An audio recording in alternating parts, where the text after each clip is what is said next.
Hello everyone, and welcome to week 74, Chill Kernel Hacking for Fun. And this is incredible because CatFlare has already posted the first comment in the chat. That has got to be a record.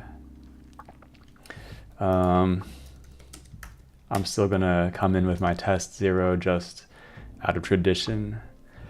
Nice to see you, CatFlare. Hope you're having a nice day. Yeah, so we're here, week 74. And what I'm interested in working on today is C++ support in the kernel. Because that's a language I know a bit better than C. And I'm just kind of curious what it takes. What's up, Kaliab? Hello. Thanks for joining. Yeah, I'm streaming at a bit of a non-standard time for me because I can't stream tomorrow as usual at the usual time. Test Twitch. And I have kind of revamped a bit of my chat widget. So we're expanding outside the boundary. Oh wow, we got a lot of people in the chat. Welcome everyone. What's up, Suvadeep? What's up, Shalintha? Rust. Why not Rust? That's such a good question. I would love to learn Rust. Or I would love to use Rust for my OS, but the thing is I don't know Rust. And I want to stick with things that I know while I'm getting going with this. But I would definitely be interested in Rust in the future. And do I watch Soding? Not really. I am aware of who they are. I've heard good things about them. I don't personally watch them very much. Average OS and Rust, unsafe OS. Yeah, I would be a little bit concerned with Rust maybe getting in my way. I don't know. I can imagine the ownership thing might make things more difficult. So for the moment, I'm willing to make the trade-off for less safety in my OS if it lets me move a bit faster or have a bit more fun with it, stuff like that. So that's sort of what I want to try to do today, and that's what we'll look into together. In addition to basic C++ support, what I am interested in trying is, I think, like an embedded STL or embedded standard library, because when we use oh yes, I did Kali. Okay, yeah, I'm just connecting you with Kia's Discord server now. I did check that out, that one video out a little bit. But I have not been keeping up with Soding.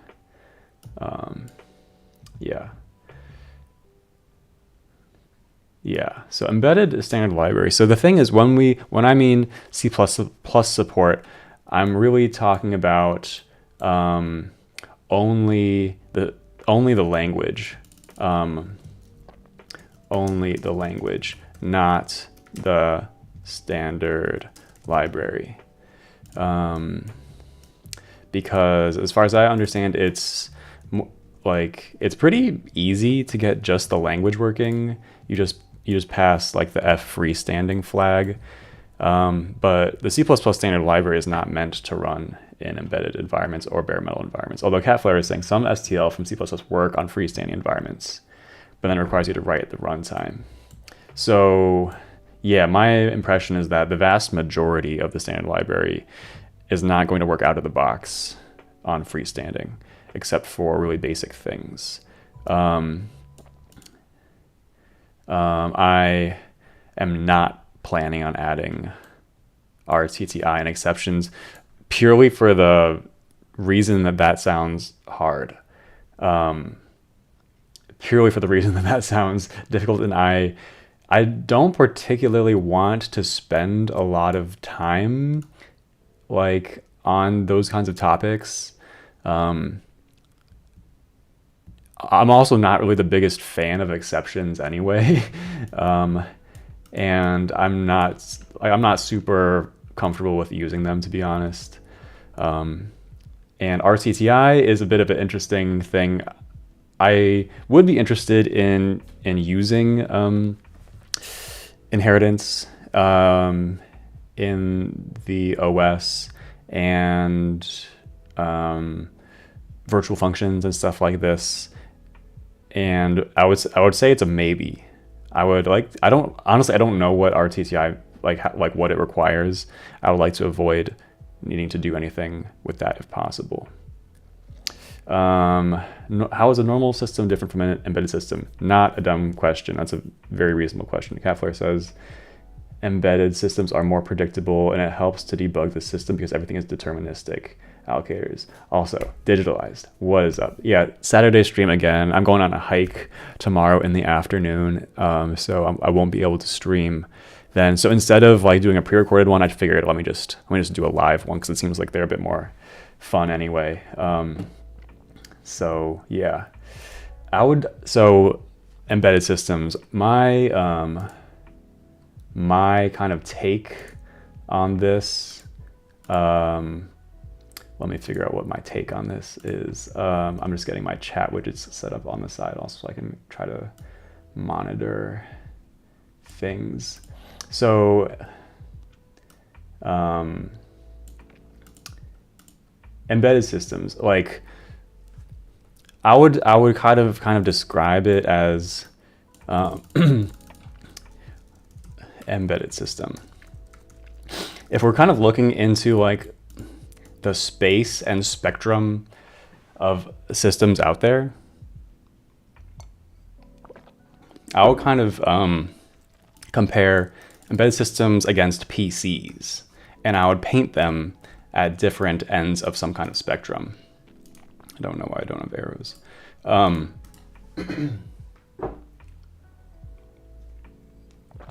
So briefly, what's the deal on either side? So if we think about PCs, and I'm talking like kind of like the older use of that word, like from like the 90s and stuff, PCs are like the user can upgrade components, RAM, fiddle with the system, change parts, stuff like this. To me, that's at least one part of it. Embedded systems are the opposite.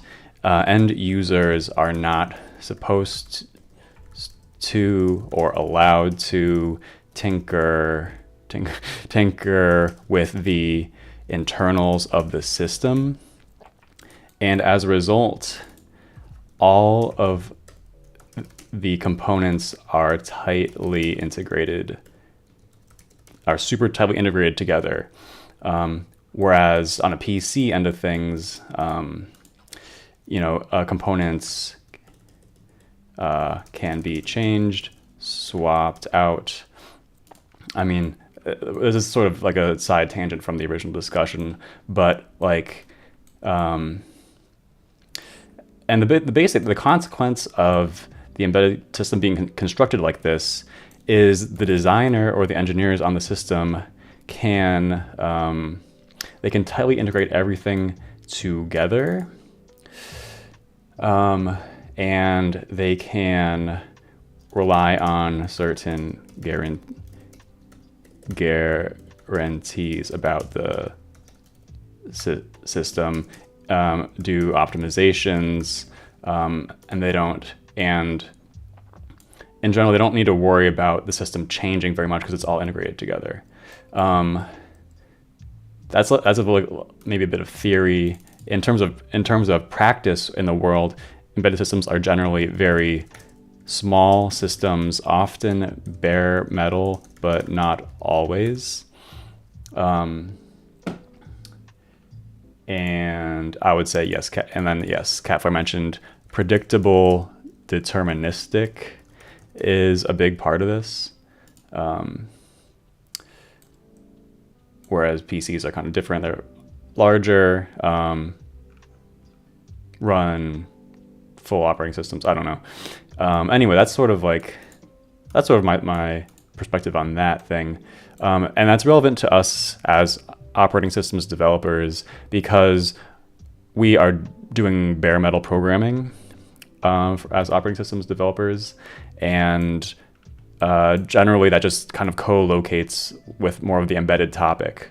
And so we might reach for tools like an embedded standard library. So yes. Could a general definition for embedded be a purpose-built machine while computers are built for general use? Yeah, I think that's a fair definition.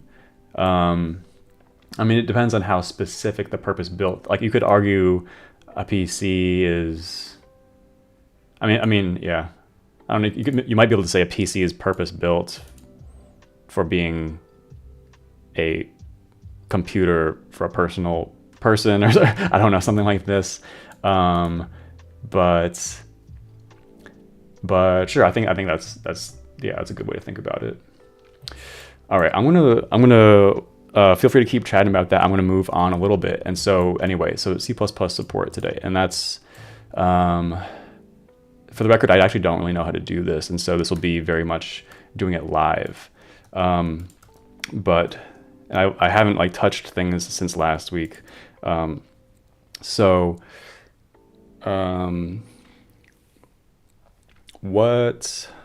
I'm gonna do is I'm just gonna clean up a bit of that work. This is remnants of commit lemines boot I32 to EFI.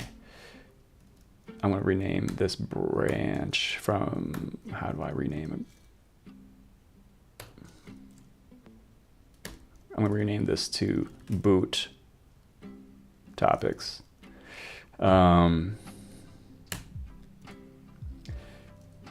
And maybe can I boot topics? Can I? All right. Git push.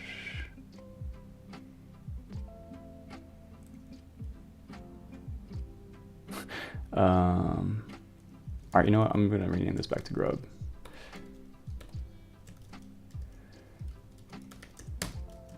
And I'm just going to, oh man, sh add. Okay, let's try that one more time.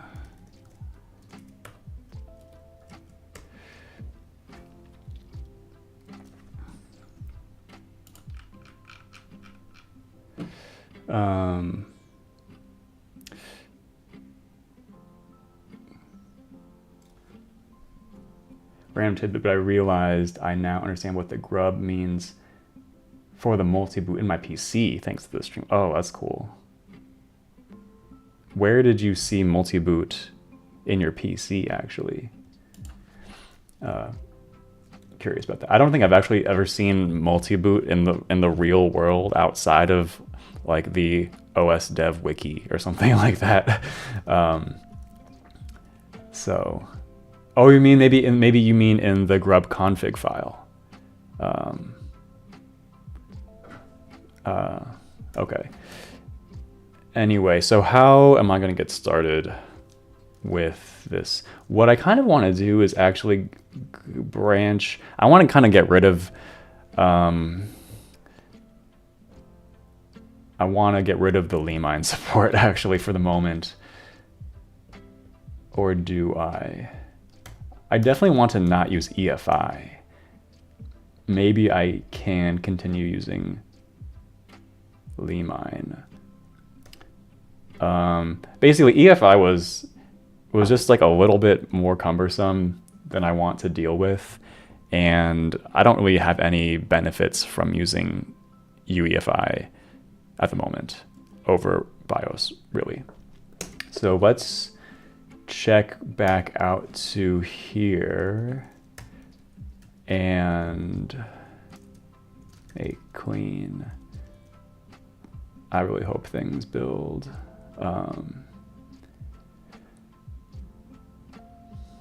Okay, and then I'm trying to make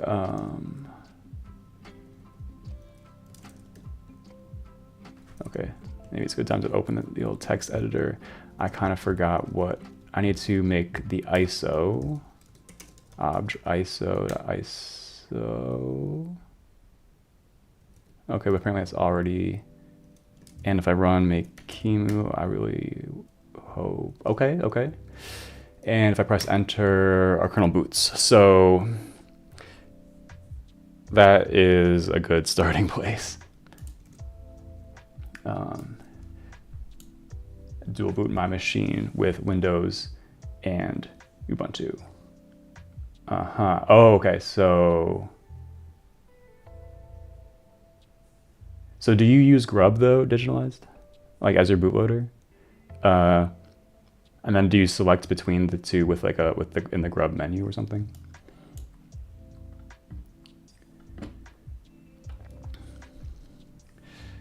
All right, how is this new streaming layout working out, by the way?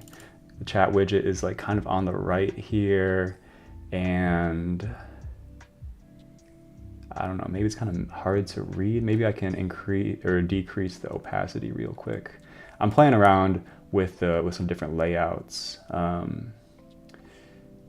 because I was never totally satisfied with like the tiny chat widget thing I had going on before.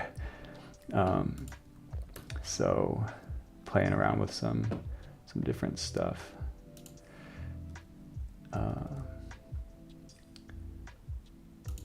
All right.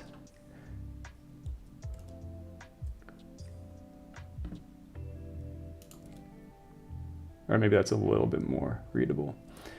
Anyway, so let's get into things. If I can find a YouTube chat window. All right, so we're booting. I'm going to make a branch. I'm going to call it CPP. I'm just going to call it CPP. Push this. And yeah, my first goal is to get basic C++ language support going. So I want to be able to use C++ to write the kernel code. I don't know how to do this. I'll need to do some research. I'm thinking even before I do this, I want to minimize the system a little bit. Like currently I have just like a bit too much going on. Like I have this file system. I have like all these C files that are not really necessary. So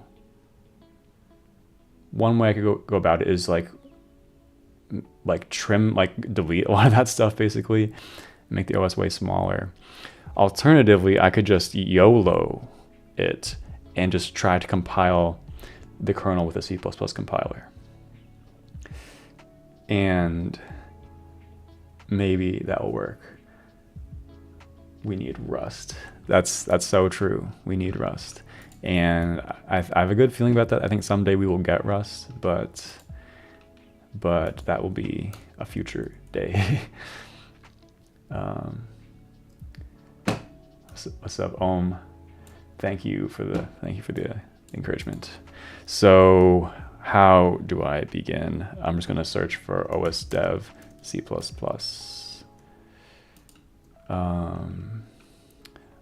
I'm gonna try to not get nerd sniped into reading Reddit.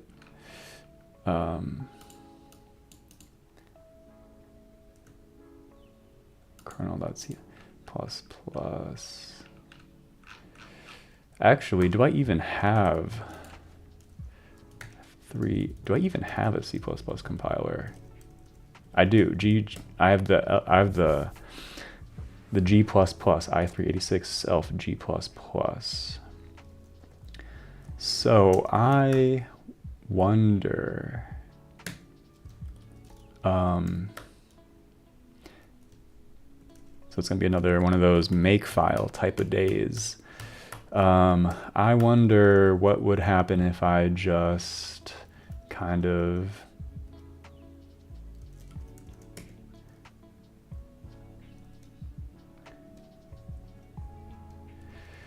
what would happen if I just used G++ instead of GCC here?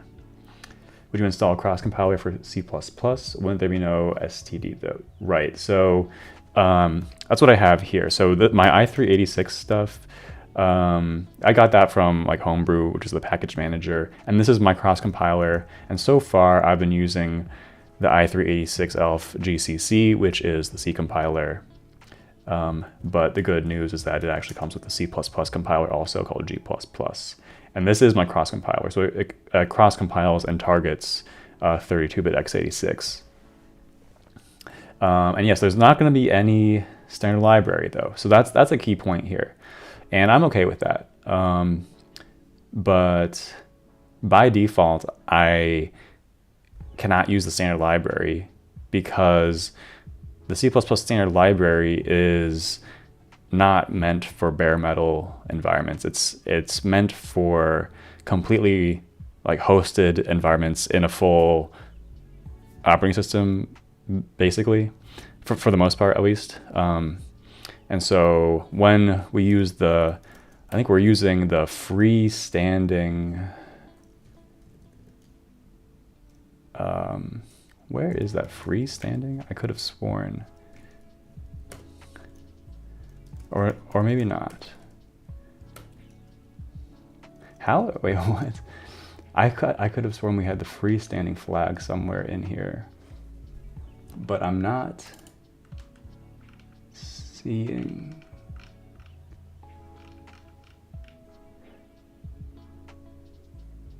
No no built-in defs.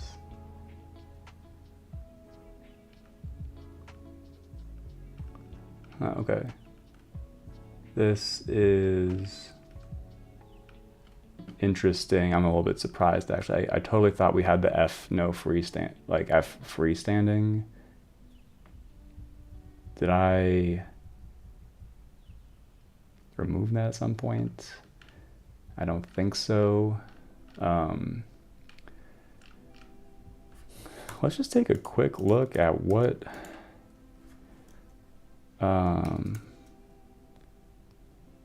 make clean make. Okay.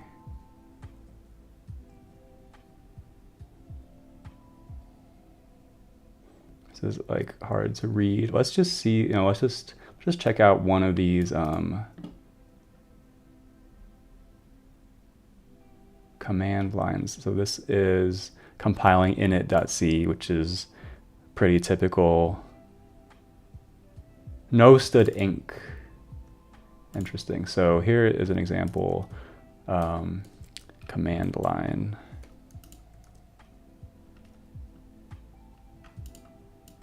I think I'm going to try out this this document feature. Wow, this is very small. Can I make this bigger?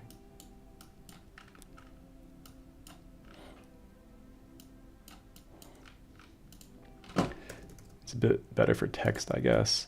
So here's what it looks like. I think the no stud inc is kind of the key one, because it's going to, what does it do? What does do for GCC? I think it instructs it to not look for like the system standard library includes or something like this.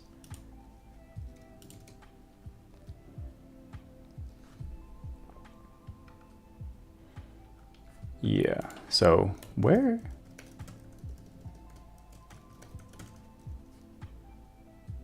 who is also I need to ignore some stuff. Okay, so this is interesting. In our kernel makefile, we like tack on this no std inc. At least no headache of smart pointers and move semantics. Not by default, but actually it turns out I'm a fan of smart pointers and move semantics, and so I might add that myself. But yeah, no smart pointers or move semantics by default. Yeah, I think what I'm looking for is like if I could just get like classes and some basic templates, and maybe some virtual functions, I'll be pretty happy. I guess I don't have that many needs for my C++, and then using those I could build some basic smart pointers, and maybe some move semantics. Okay, so here is how this is working. So I will quickly let's just take a look at what the OSDev wiki is saying here.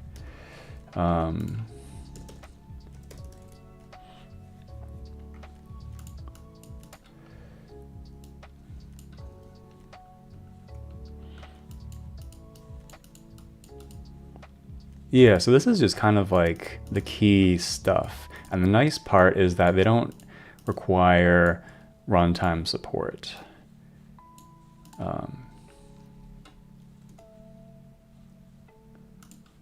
Yeah, okay.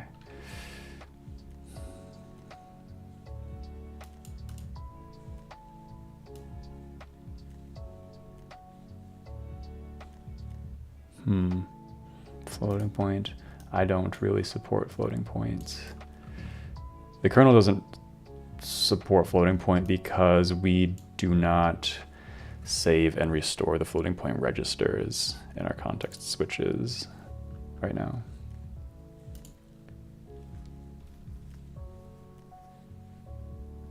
What's up, John? No stdlib and no std inc are typically used for bare metal programs. All right, appreciate that.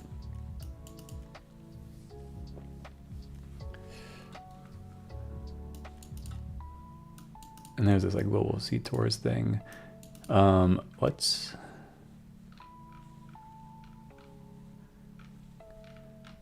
where's the part where it tells me what to do? This is like a bit more advanced stuff, maybe.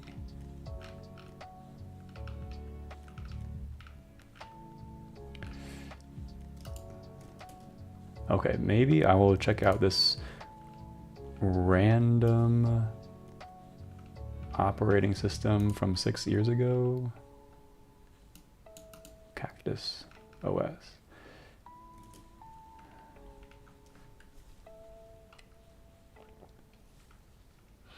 This is the kind of stuff I want to see. I like this makefile. This is a nice, seems like a nice, simple makefile.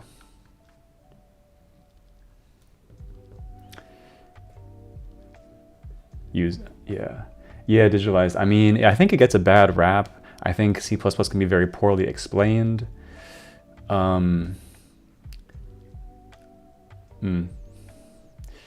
Yeah, I think, what do I think?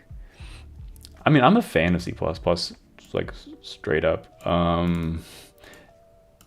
Like it has problems. There's a lot of problems with the language, but I think people give it like a lot of hate that it doesn't necessarily deserve.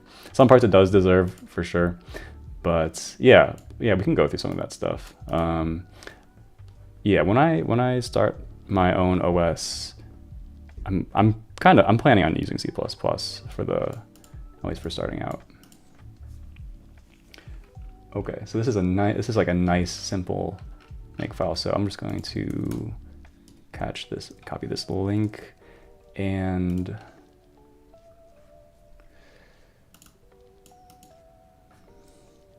right, let's copy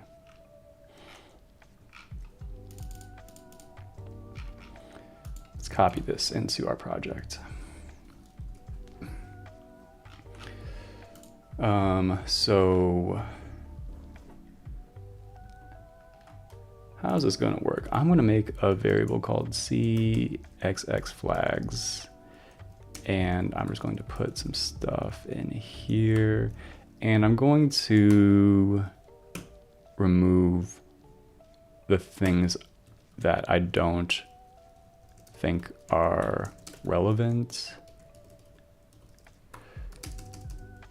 Wow, tabs. How did tabs get something strange is going on? I have like tabs. Show white space. Okay. Anyway, I like ended up with it. Oh wait, no, makefiles require tabs. I forgot. Okay. I don't really know what these flags really mean, but we already have no built-in below, no RTI, no RTTI, no exceptions. Okay, I'm gonna ask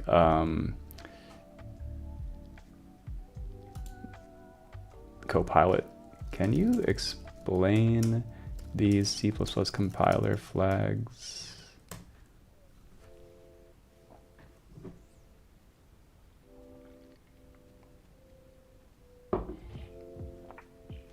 Definitely a lot of Rust fanboys that hate it, along with Go. Yeah, that's true. I mean, C++ is very easy to hate on. Very, very easy to hate on. I've never used Go, and I've heard a lot of great things about it. Heard a lot of really good things about it. I've yet to try it myself. Okay, let's briefly check this out. Prevents the use, something to do with static destructors. And so I'm kind of assuming that if we did not have this, we would need to provide some implementation of this function. But I don't have that right now, so we'll just suppress that error or something. Do not use the standard system startup files.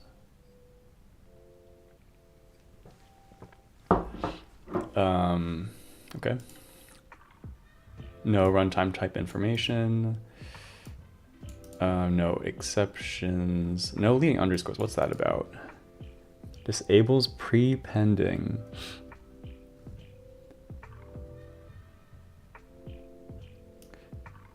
An underscore to symbol names. It's ignored on most modern GCC targets. Interesting. Maybe we can get rid of that in the future. No write strings. Suppresses warnings about deprecated conversion from string literals. Okay, don't really get that. F permissive downgrades some C++ errors to warnings. F permissive. Okay. Let's just try to include these. And so here's how this kind of works. We have our C flags, but it's putting any existing C flags in the front in case those came from the environment, I guess. So next, let's get the CXX flags in there. Yo, Kia, what is up? What's up, dude? Nice to see you. And good morning. Yeah, happy to see you. It's been kind of a while. I heard you had some you got a job or something, or you had some success in your personal career life, which is awesome. Okay. Wait, what did I just do? Yeah.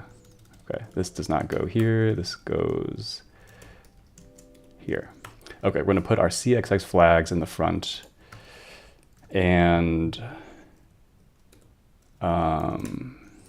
next up, we're going to find places where it says GCC, this place, and convert it to say G++.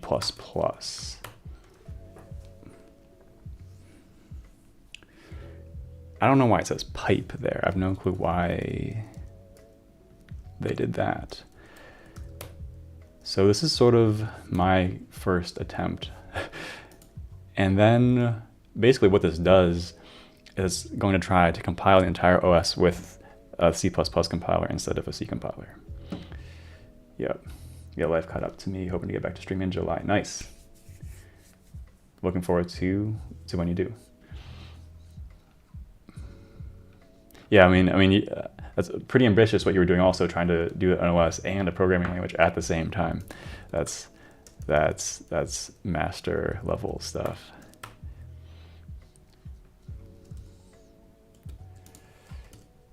All right. Sorry. It's my OBS.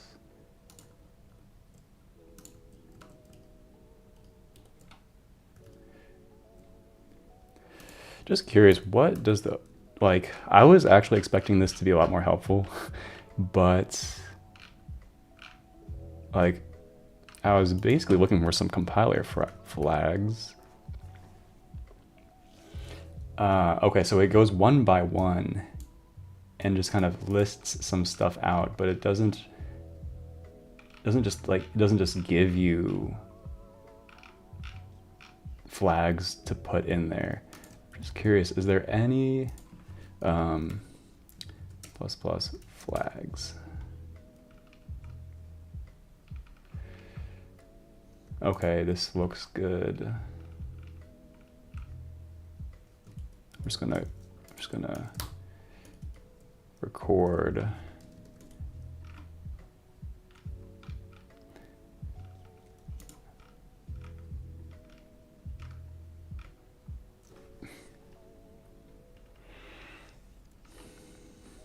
Okay, this looks like a pretty comprehensive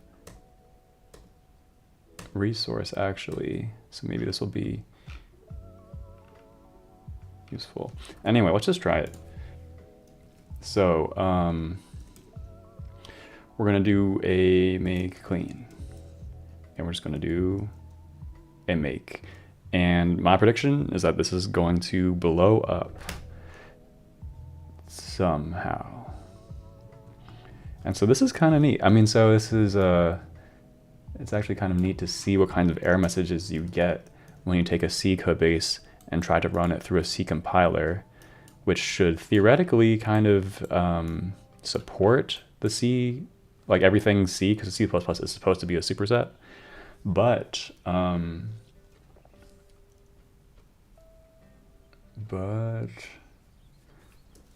looks like we have a bit of porting work to do. So first one is kind of easy. It's complaining about bool. And so what's the deal with bool? Well, the nice thing about C++ is that it has a bool type just built into the language. And actually what we're seeing with these two lines is with JOS, we had to like C has a bool type, but it's named _capital bool for some reason. So I'll get rid of std C99. Interesting. Yeah, we would call. Where did it say that? GNU 99. True. Good call. Thanks, John. What standard? Let's use C++. I mean, we could use anything. We could use, I don't know, 17. Would that be crazy? Would it? I don't actually know. Would it be? Are there any benefits to using a lower standard version versus directly jumping to such a high version? Maybe I'll go with 11 just to be safer. Okay, so thanks, got rid of that first error. So now back to the bool thing. And so basically C does have a bool type, but it's capital underscore bool or whatever. And so they just type defed it away. And they also have, and they also made this enum with false and true. So you can use literally false and true in the code. We don't need any of this with C++ because we just get a bool type and false and true with the language, which is kind of nice. And now we have some problems with entry page dir. And so this is kind of an interesting part of the OS because it creates all these structures at compile time. I mean, it creates page tables at compile time. And what was the actual problem here?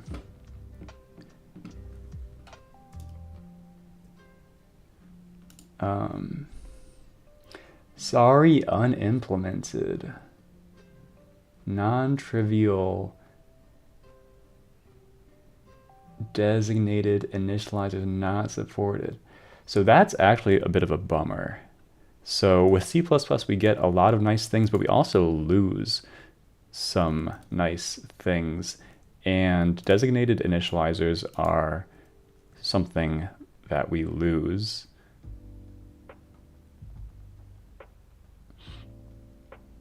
And usually I'm familiar with designated initializers being this like way of creating, like initializing structs, where you can say like struct x equals, or no, it's like struct my type x equals struct my type, and then you do like dot, dot a something dot b equals whatever.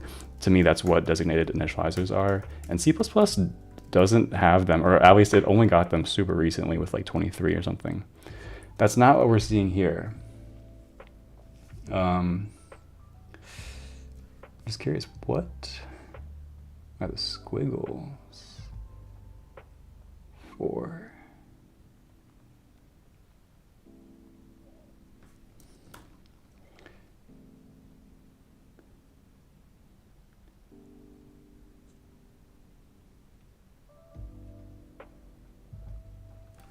All right, let me read this.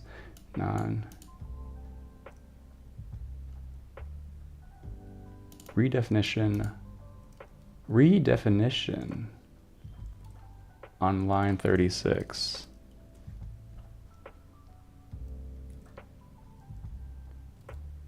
Oh wait, that's like, so there is this forward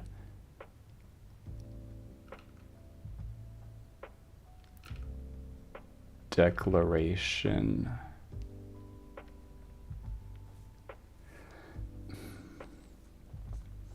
Okay, to be honest, I am a little bit unsure.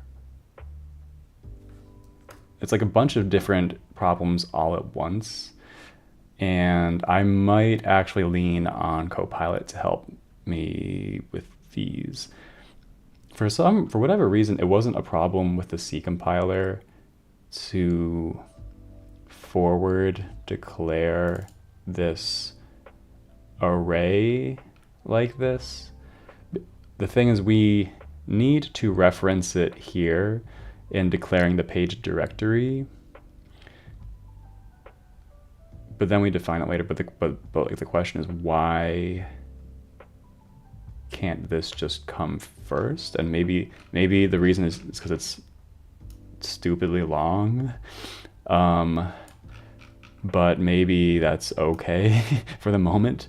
Maybe we can just live with putting putting this stuff below at the bottom. So where is this page table 2 thing? Define. Okay, right. So let's just do that. I'm going to comment this out. I'm going to delete this. I'm going to paste it at the bottom. I'm also going to, wait. Right, okay, yeah. So hopefully that solved the first, like some of these. Let's run it again. So yeah, so that solves like these two. So now the problem is, sorry, unimplemented, non-trivial. Okay, I'm just gonna screenshot this. So there's a couple ways around this.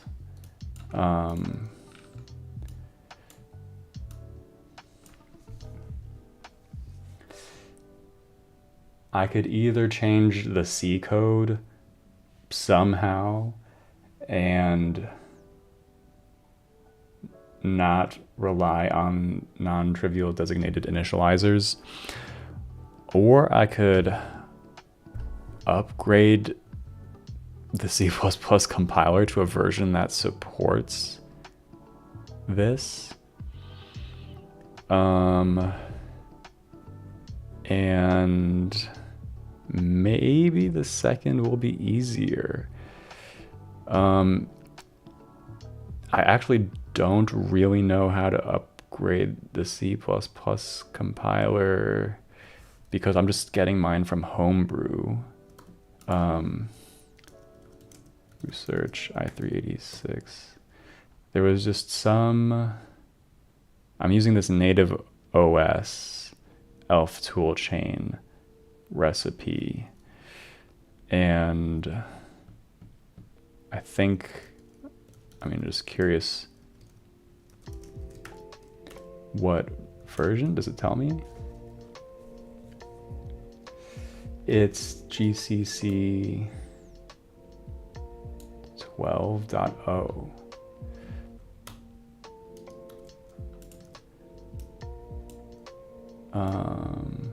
Maybe it's worth a quick ask. What version of G++ GCC supports non-trivial designated initializers? I have version 12.2.0. C++ is so polite, even though sorry. Preno doesn't. Yeah. True.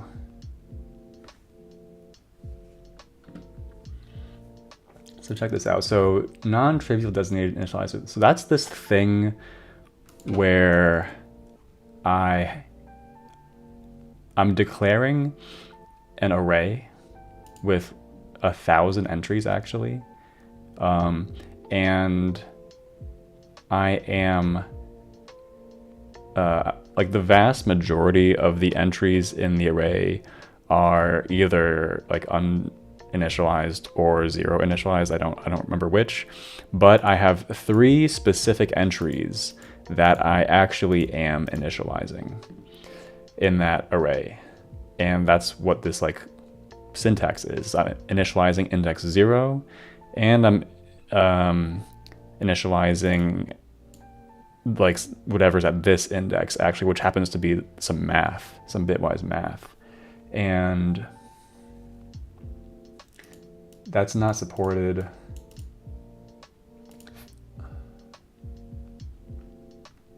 GCC and G++ only supported designated initializers for C++ 20 and later.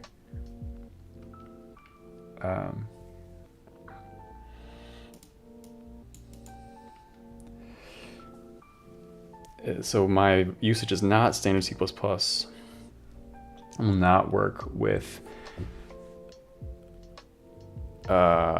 anything. So the question is, what do I do about this?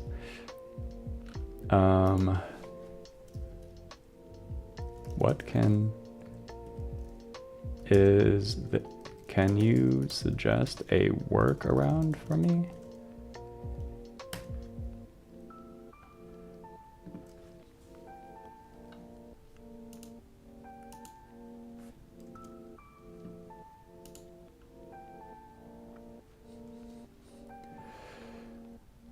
right, what's the workaround? Initialize in a function. Yeah, okay.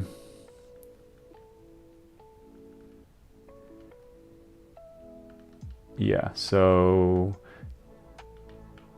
that's kind of unfortunate, but maybe that's the best way to move forward. So basically what I'm doing here, or rather what the authors of JOS were doing here, is the goal is to create some basic page tables for use when virtual memory first gets enabled.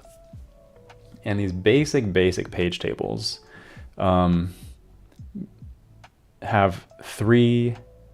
basically just three mappings. And the goal is to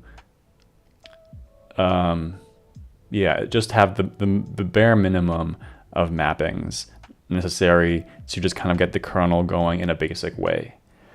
And the way they implemented it is they construct these page tables at compile time, which is very cool. And unfortunately, that is actually not possible in this way with C++.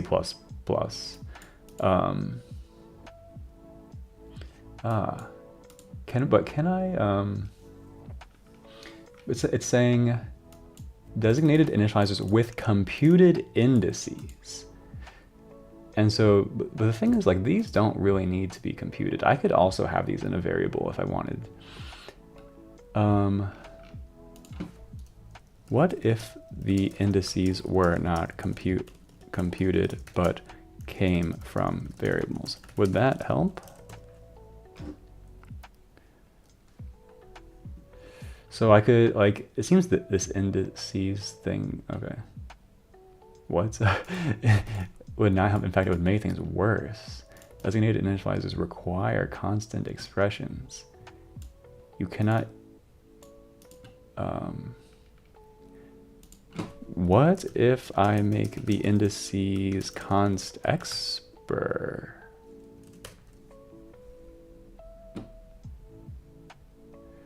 So basically it was saying, no, actually putting this into a variable,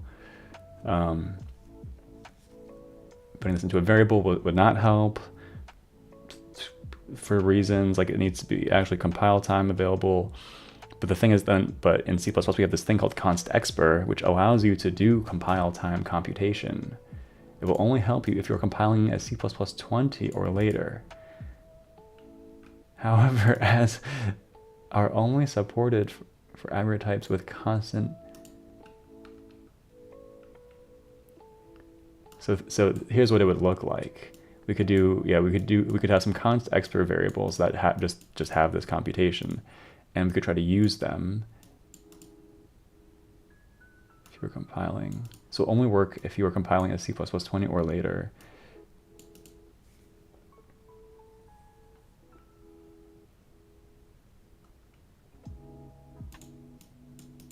Okay, let's try this. I'm just going to, why did that not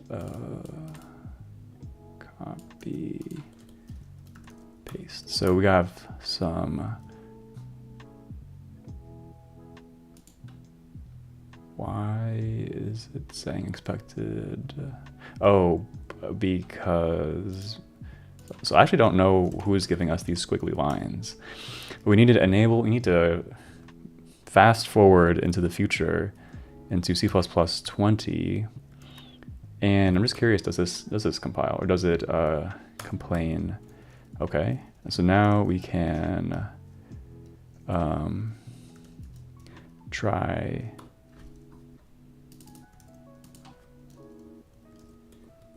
this.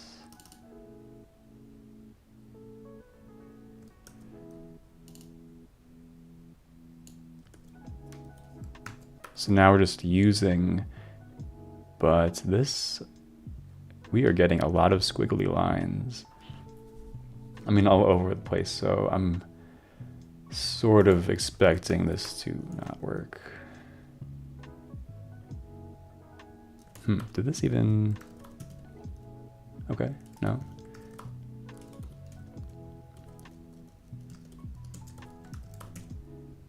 Yeah, no, this is just not working. So I think our only option, which is actually very unfortunate, is we need to do this at runtime, like it suggests. And what does that involve? So that's going to involve commenting out, like just moving, like, yeah, basically just doing what it said. And so instead we need, like, we're gonna need some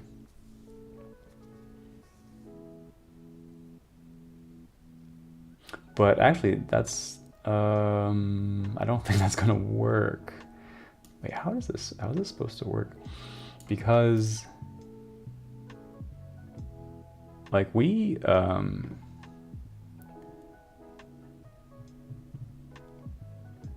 really need the page directory to be populated. I think if like this needs to be populated the moment paging is flipped on. Otherwise, we're gonna have a crash. We're gonna have a crash like right here. So here's where we enable, like so we have the entry pager thing. Like we pass that as a pointer into CR3, and then we enable paging. And the page tables need to be intact. Like fully intact at this point. And if we initialize it at my runtime, that's like over here, which is kind of like after we call into the C code, that's too late. So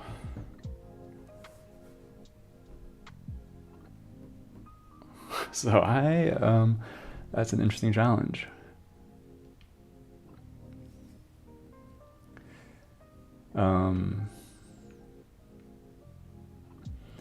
And I don't know, maybe there needs to be another way of doing things.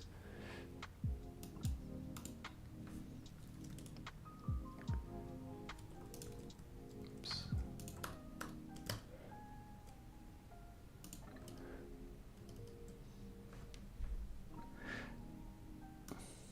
So what other options are there?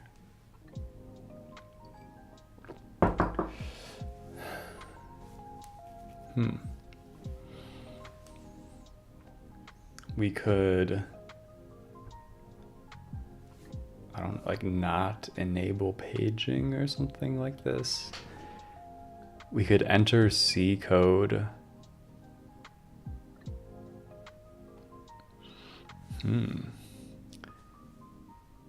This would be kind of weird. We could weirdly enter C code, set up the page tables, then like kind of return back to this assembly stuff, and then go back to the C code. That is like kind of ugly.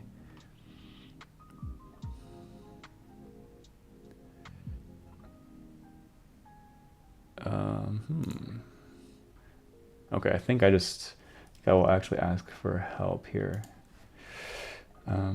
Thanks. The initializing at runtime idea doesn't work, unfortunately, because I'm trying to initialize the initial page tables to be used immediately when paging is enabled.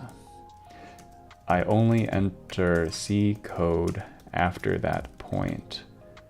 So initializing the page tables from C code would be too late. Any recommendations?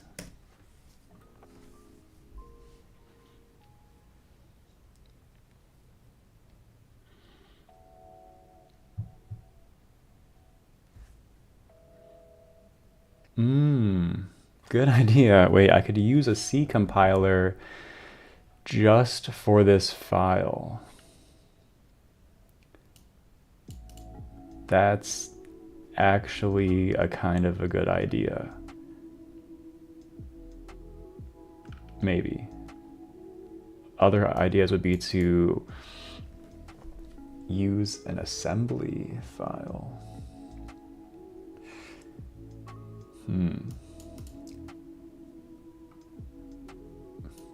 Maybe.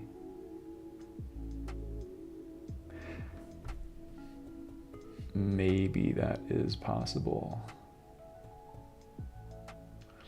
Use a macro to expand all entries. If you only need a few entries set and the rest you can. But this still requires C. Yeah, no, that's not gonna work. Okay, interesting. So I think its first idea is going to be the best one. So yeah, that's by far the simplest. So we use a C compiler like just for this file, basically. And I wonder. Okay, so here we go. Here we are compiling this thing, and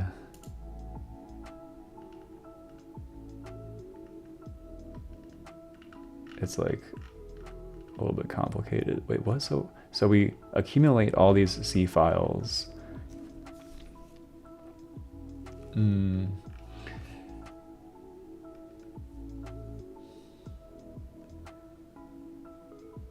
Okay, and then John, you're right. If you have part C code, it will result in mangled naming. Yeah, that's a good point. If well, wait a sec. So this extern C thing you're talking about, that's for when you are compiling C++ to be linked against C. So you want to make sure the C++ kind of doesn't use its name mangling, but just uses simple C name mangling. In this case, yeah, maybe it's relevant, but it's a little bit...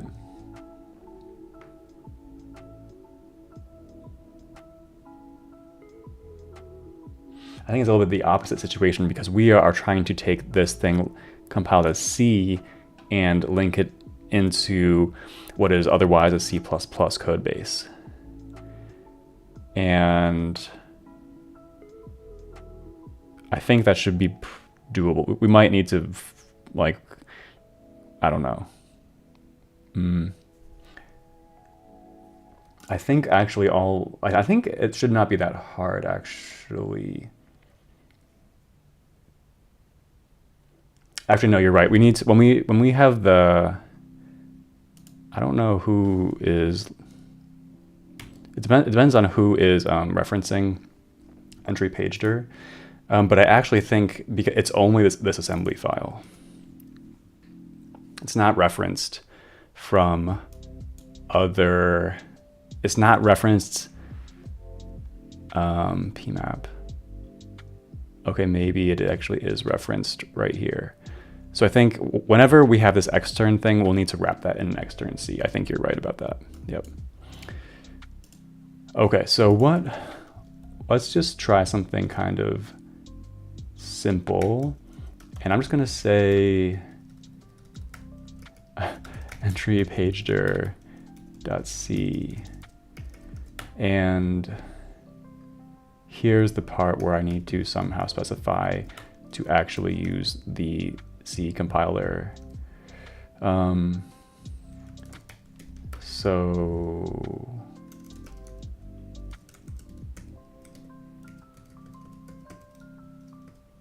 okay. I'm just going to do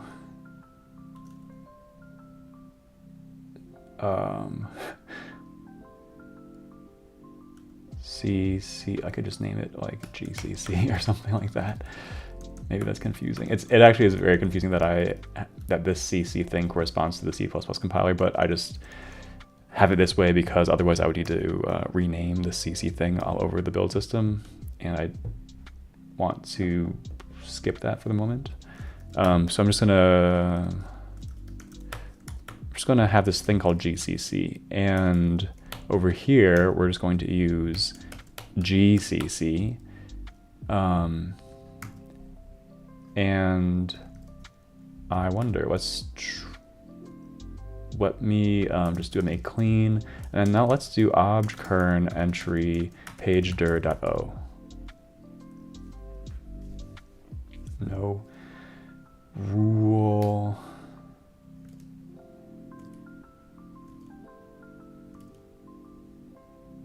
Okay, that's a little bit unfortunate because I sort of thought I was declaring. Oh wait, maybe I need to actually, oh yeah, okay. Entry page dir. So we're gonna special case this thing. And that also,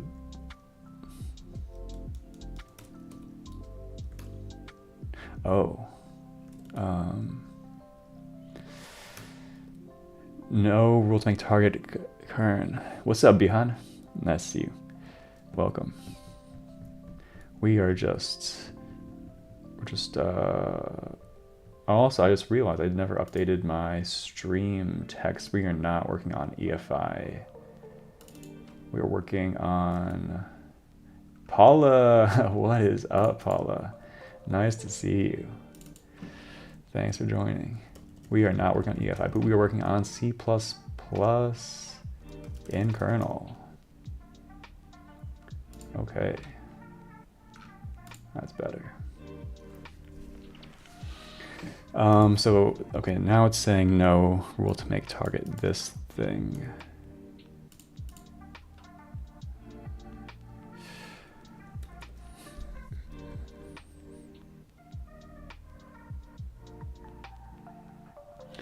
Huh.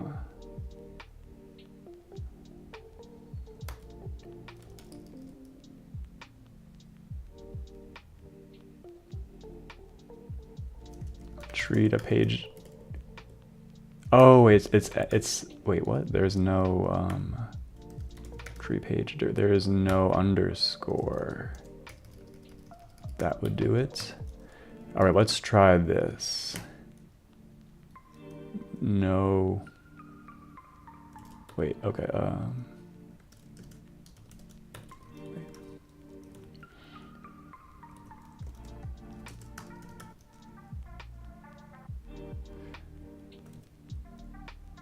Okay, wait, okay. Now let's do this. Bam. Here we go. Now we're making some progress. Paula, we are working on porting this operating system to C++. Or maybe to state it differently, to allow using C++ in the kernel that I am working on. And basically, like, the kernel is written in C at the moment, and I would like to be able to use C++, and we're trying to compile the kernel with a C++ compiler. And we've been running into some roadblocks, but we are making progress, slowly getting through it.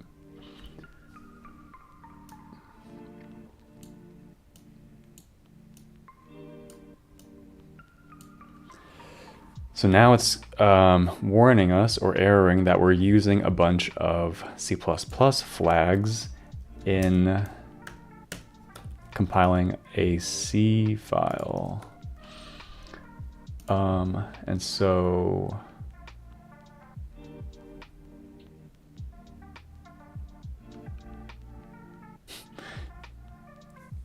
yeah, so now what's the easy? I was sort of hoping to do this with as minimal changes as possible. Actually, this thing is also.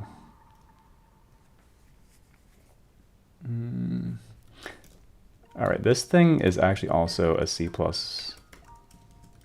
flag. This thing goes back to being a C flags. And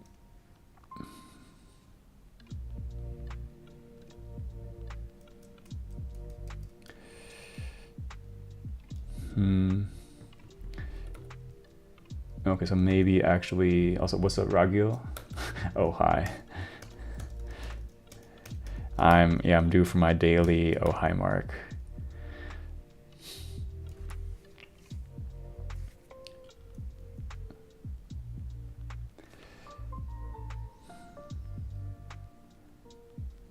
Yeah, so this is sort of starting to, I'm not sure I'll be able to, I think I'll need to actually kind of invert this rather than like injecting all these C++ flags into what's otherwise a bunch of C flags. I might need to separate them out. So this would come down here. So we have our CX flags.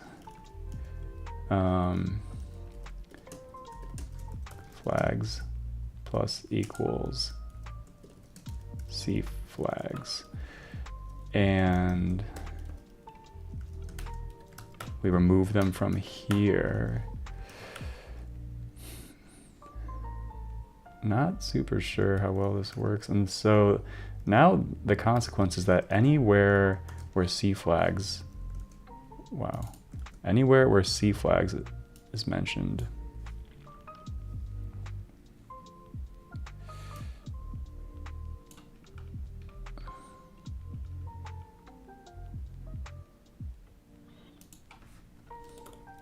okay, have my kernel CXX flags, which are going to be the CXX flags.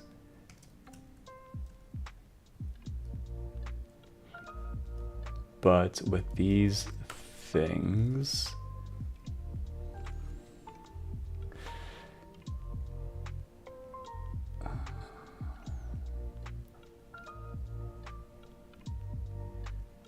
you know what, maybe instead of doing this, the easier thing for the moment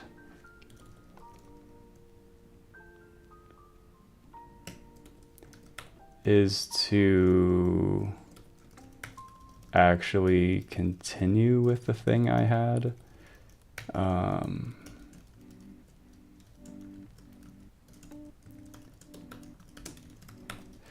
And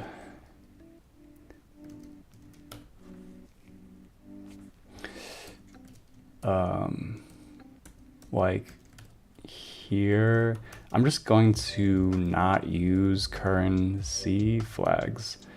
So this is the thing that sort of had all these C++ flags in there. And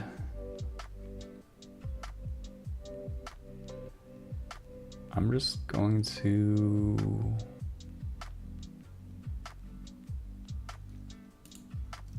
see, can I just copy paste them? I'm just going to copy paste them. So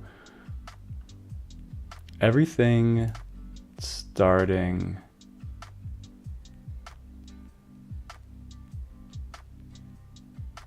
from here, actually no, yeah, everything starting from here.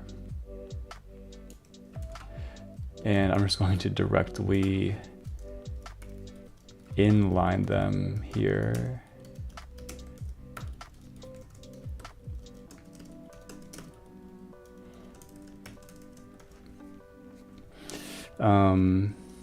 We don't need this actually. And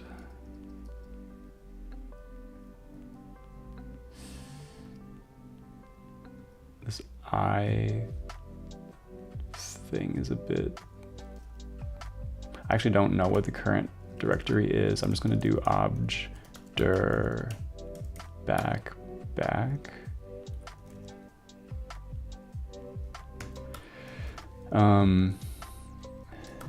anything else. We don't need any of these network includes. We actually might need these things. C, look at the C and the O come from this thing, so we don't need those. We might want this -D thing.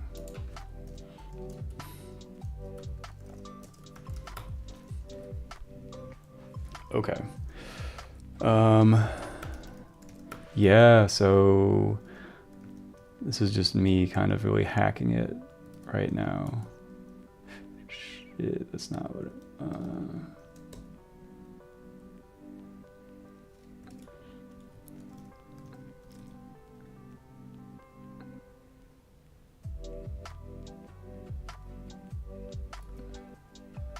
okay. Okay, here we go. All right, that worked. So it's a little bit understated, but we were able to successfully compile this .o file with the page tables as a C file. And then, for example, if we try to compile init, like this init.c thing, make, that fails to compile for other reasons.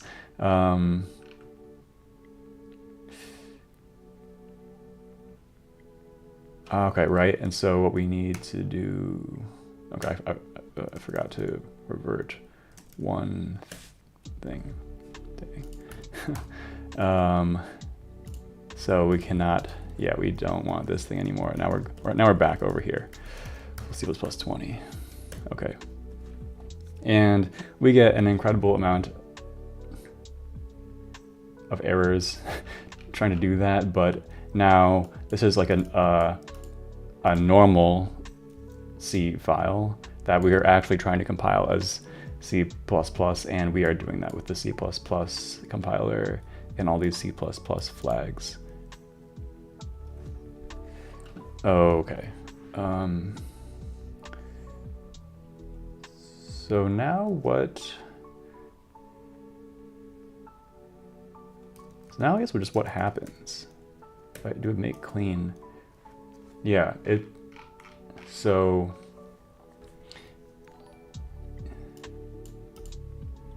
yeah, so previously we were able to compile the entry.s, and we were failing to compile the entry pagedir. And now we are getting past that, and we're moving on to the next file, which is init.c, and we are failing to do that for a variety of reasons, but we kind of move past this initial thing. But John P was correct. I think this will kind of come back to bite us. So we're compiling this as a C file, which means this, like the symbols in this file, it's basically these global variables, they're going to use C name mangling or linkage, which just means an underscore goes in front. We can actually read elf. We can actually just take a peek at that if you want, and we can look at entry pagedir.o. And we can just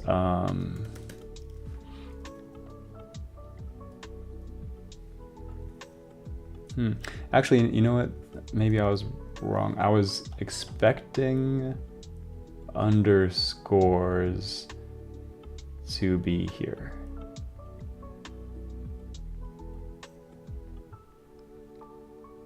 But I don't see them, and maybe the reason is because underscores are for functions.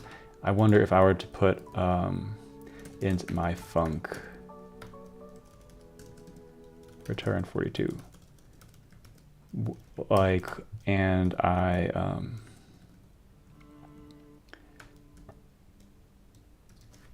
and I compiled this. Then we ran this readelf thing one more time. Okay, I'm wrong. Or I don't know, maybe I'm not, but I'm pretty sure that C link juice underscores, maybe I'll just ask Copilot quickly. I compiled this C file and looked at it in readelf. I was expecting the symbol names to be prefixed with under. Oh wait, wait. The reason. Maybe the reason is Okay, no. I was just thinking about how we were actually passing this C++ flag called no leading underscore, but that's not here because we're not using that for the C file. Okay, so I will actually ask the question. Underscore, but I don't see that. Here's the compile flags. Any explanation?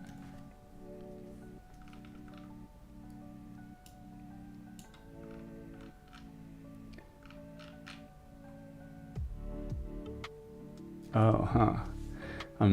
Symbol names are not prefixed by default.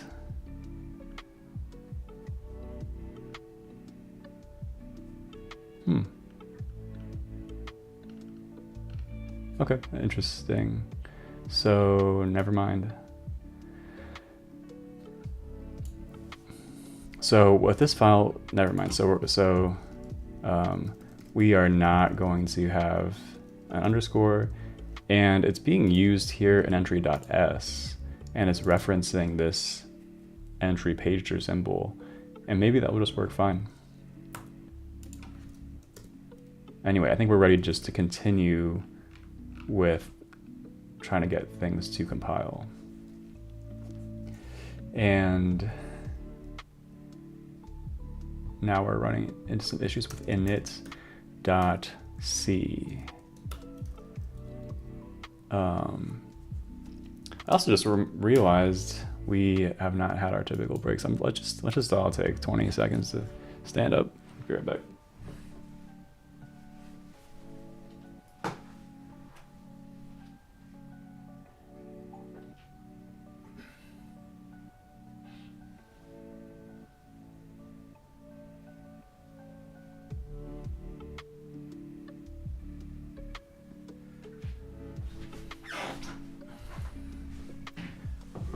All right.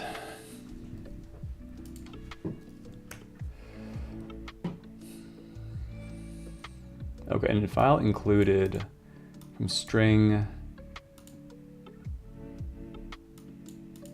type of not declared. Void value not ignored as it ought to be.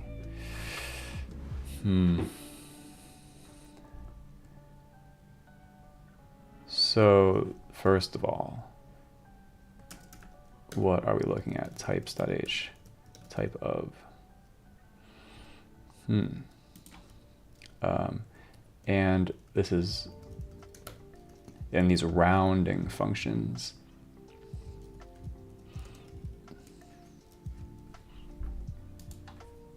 Does C++ not have the type of operator?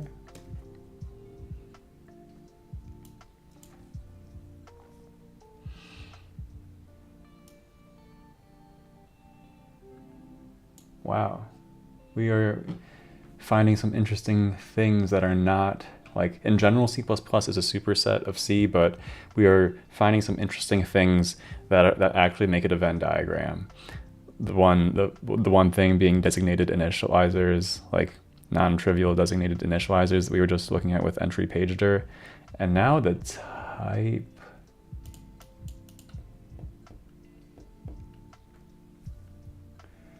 Decal type.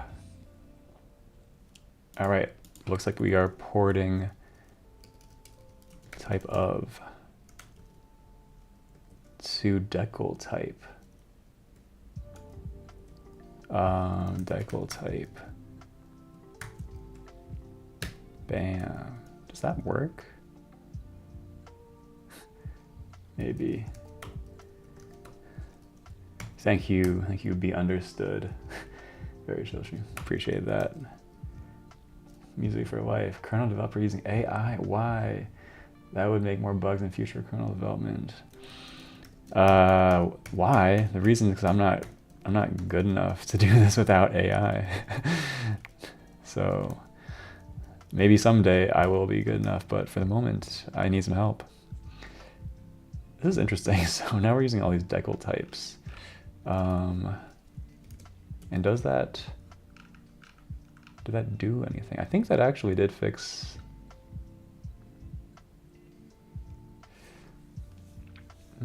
I think that actually did fix the issue. We're not seeing these things anymore.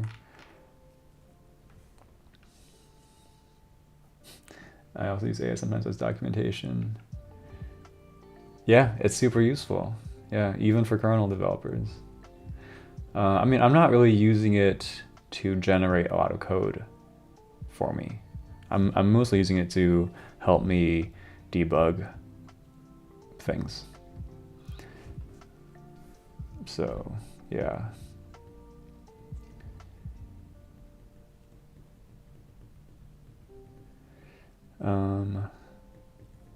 Wait, what's going on? Jump to case label. Interesting. So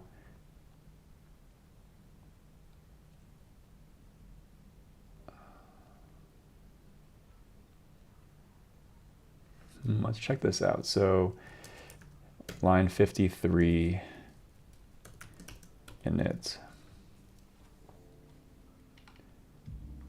We have this case something, and this is a define.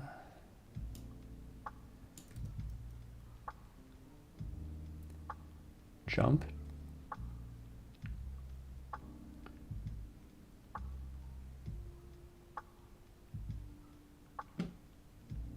Jump to case label.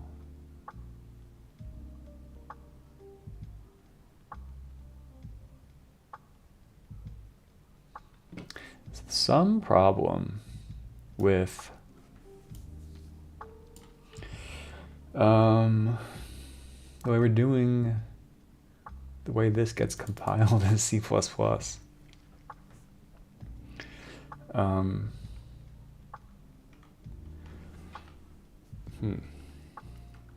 think this is legit C++. An expansion of macro.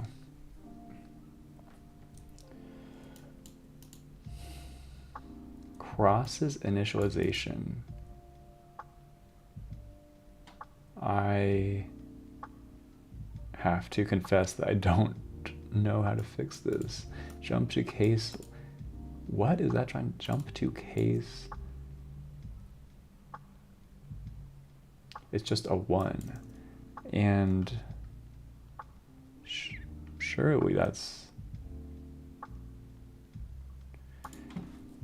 Is it maybe, this is sort of a wild guess, but is there a possibility that it wants, wow, that it wants to see braces here? I think so.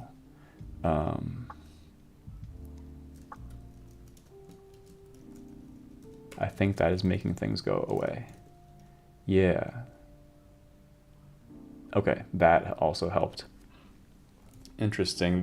So with C++, like you need, I'm gonna start writing some of these things down. Good. Things in C that are not in C++. Non-trivial designated initializers, which are like this thing.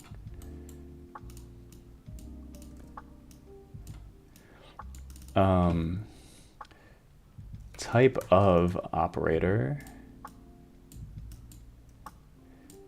and need braces around long case blocks, something like that. Invalid, okay, moving on. Invalid conversion from void to multi-boot header T. An expansion, okay, let's check this out. Line 99. So here we have some code that has a, takes this value, which is a phys_adder T, runs it through the kadder macro, and produces this thing. And kadder produces or returns a void star. And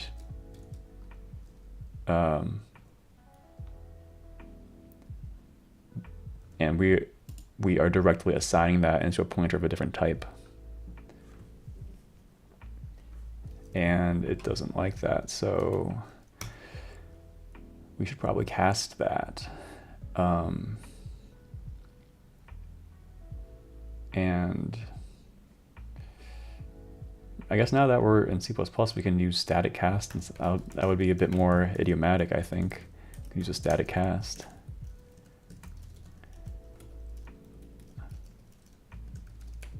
Okay.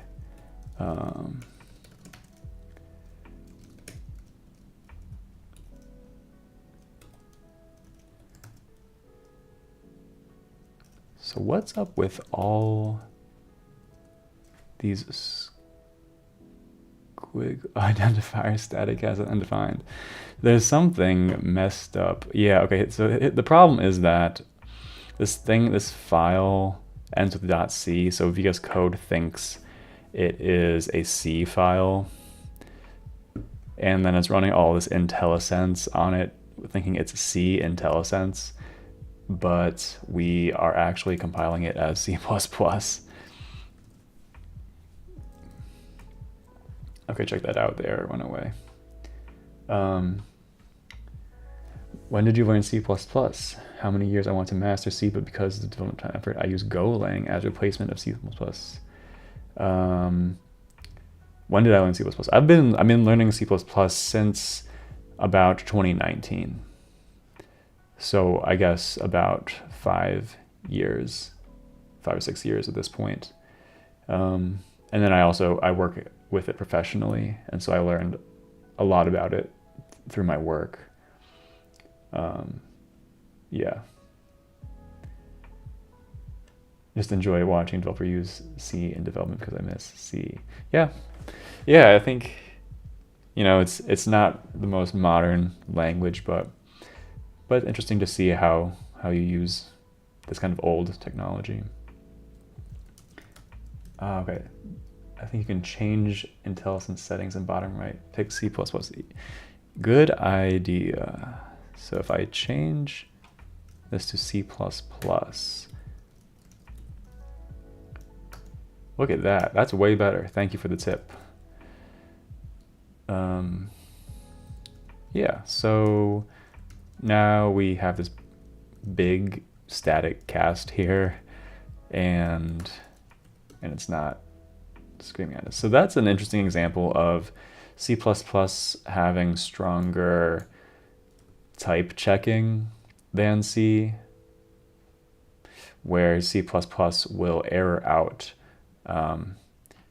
And I mean, maybe it's because of my flags, actually, like WALL, but implicit conversion is not allowed, and you need to explicitly cast with static cast. Okay, now I think we're going to have a similar thing over here. Okay, let's check out define null. Now that isn't, so wow, that's actually very interesting that I didn't actually know this. The project defines null itself. And I guess the reason for that is because null usually is defined by the standard library. And we, as a refresher, we are opting out of any standard library headers with no stat inc. So we don't even get null. That's kind of interesting. XV6 uses a lot of void pointers with implicit cast, so this will be fun. At least in the, yeah, XV6 is just a legit C code base, and they do things in the C way, which often means just like implicit type casts and stuff like that. Yeah, I have to say I did not expect this to be this hard actually, but maybe that was a bit naive of me. So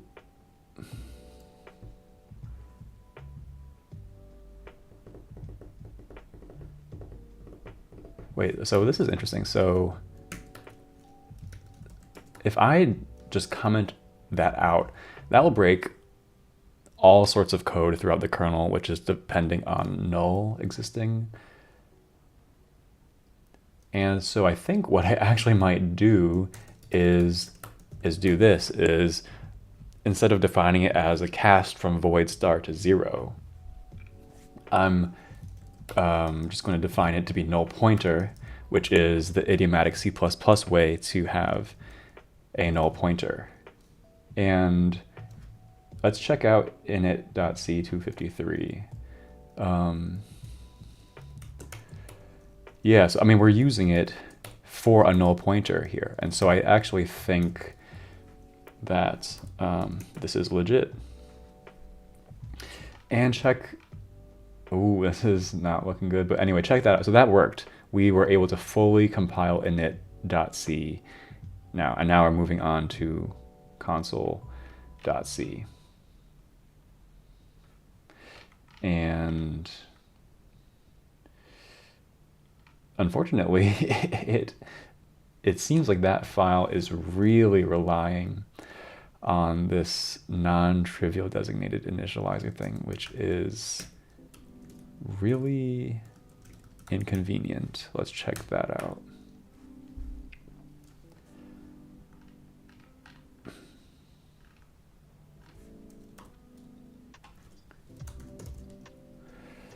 Huh. So it's declaring all of these arrays, which are basically mappings. And it's just a mapping from, I don't know what this is, but it like maps to some number or something. Interesting. Digitalized, you needed to define null for a while labs since your version didn't even have a macro for null. Interesting. So where is shift code used?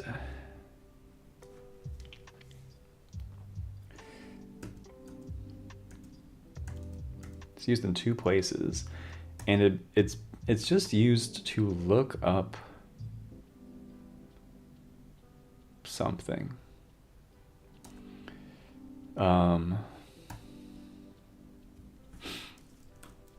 The good news is that this one is a little bit easier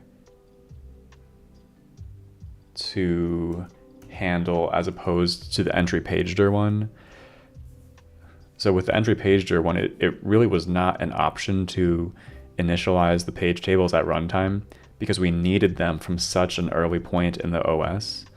But with this stuff, that doesn't have that requirement. So initializing at runtime might be an option.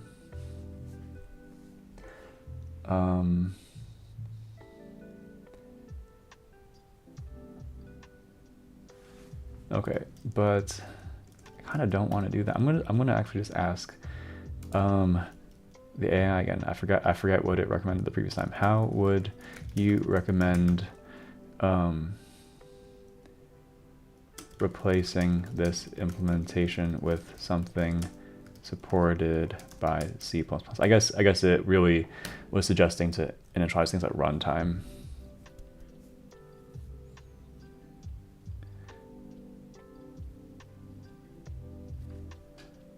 Yeah, okay. So it's similar code found with one light. What does this do?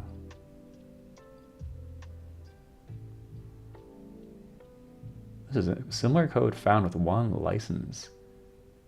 Wow, I'm just curious what this does. What code is this?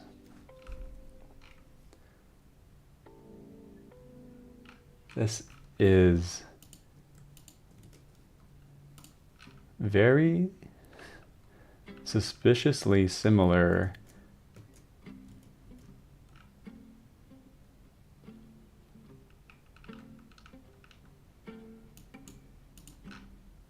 Cool.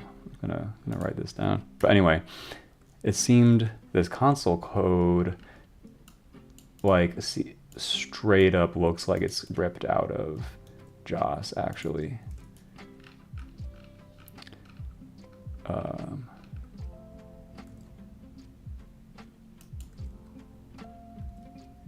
Yeah, that looks like it was taken from JOS. Interesting. Stash that for later.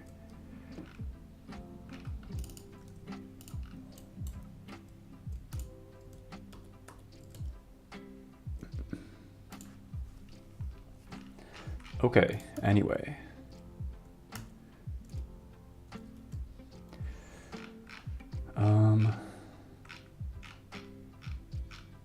So is that what we're going to do here? Maybe. You know what? That's not that interesting of a code change. Maybe I could have AI do it for me. I don't know.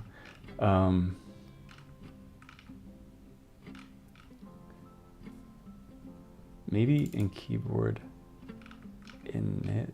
No, wait.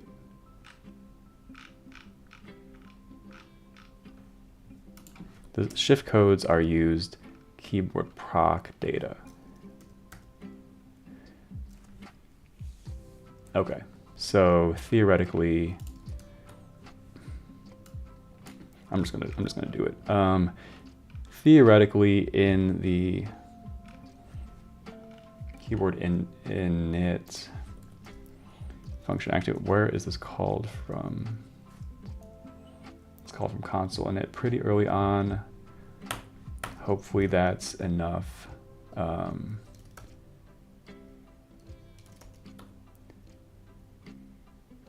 Let's just do it. Let's just copy and paste shift code, and we're just gonna why?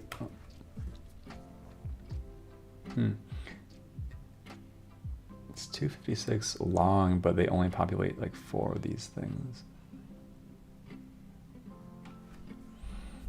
But I guess what other way? I mean, yeah, it's one way to do it. And then you just kind of hope that you never need to look up these other ones. Okay, and it's time for a break. Be right back.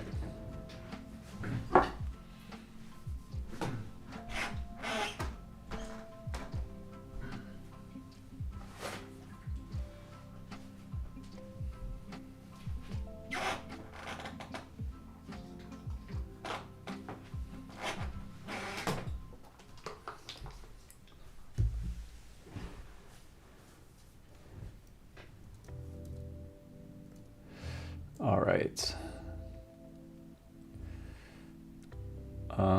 Yeah, so then next up is these things. Toggle code.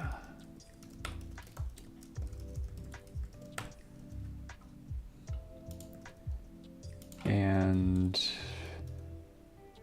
I guess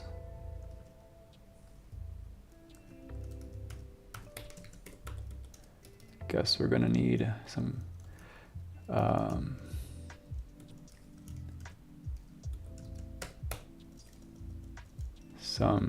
semicolons. All right, we got some semicolons. So now we are theoretically initializing this array.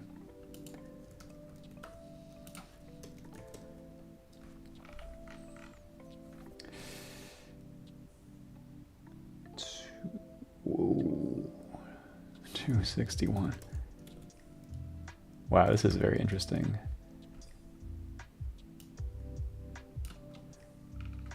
Here they are mixing like actual initialization with this like other kind. That is annoying. Okay, here's the part where I might ask the AI to just do this. Let's just try this. I don't know how much, like, are people, question for the chat, is anyone using AI for coding? I have not been, and I'm sort of curious to see if this would be a good example use case. So I'm going to pop over into edit mode. We'll end my current session. Yes. All right. Please take these non-trivial designated initializers in these C arrays and move them to the keyboard-init function as I have already done for 2 examples. Wait, I don't want, do I want agent? No, I want edit mode. Which model? Included premium models. Can I use a premium model?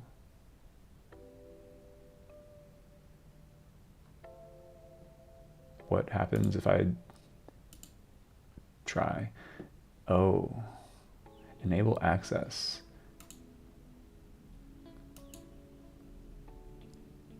I just clicked. I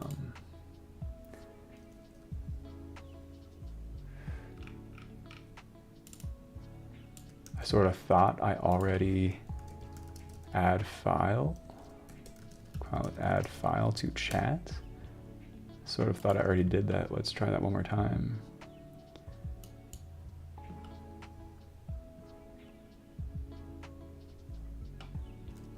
All right, look at that. Sure, I use for things that are simple but boring to write for Python 1-off scripts, and as a peer programmer, both for low level in C, Rust, ML, PyTorch up to web dev. Nice, cool. All right, check this out. It's working.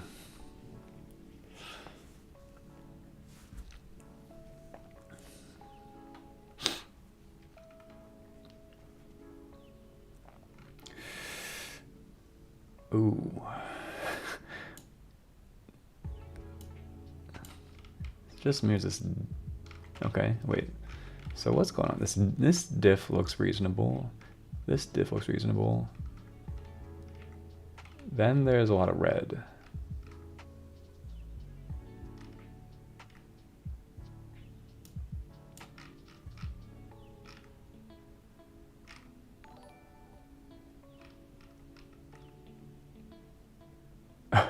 Wait, yeah, no, it kind of messed it up a little bit, but I think it did the most important part, which is basically just typing out these things. Let's just double check.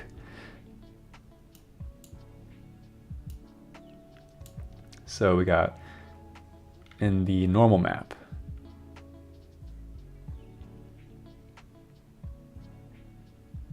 Okay, I don't know. Key, double key, insert.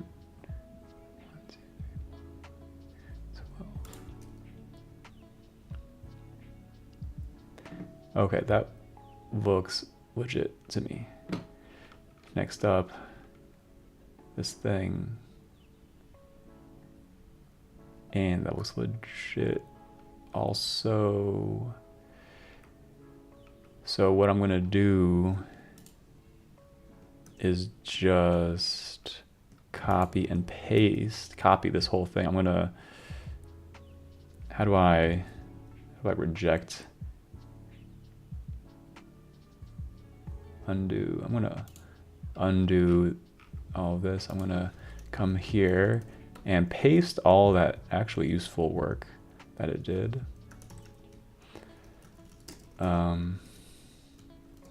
And then I can just come down here and delete these lines. And then now let's try compiling. Look at that. That helped a lot. That got rid of all of these sorry unimplemented lines.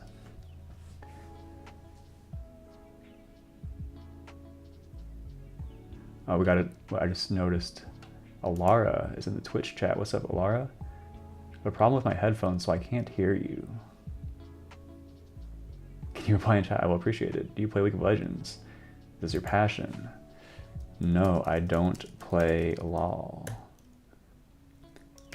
But yes, this is my passion.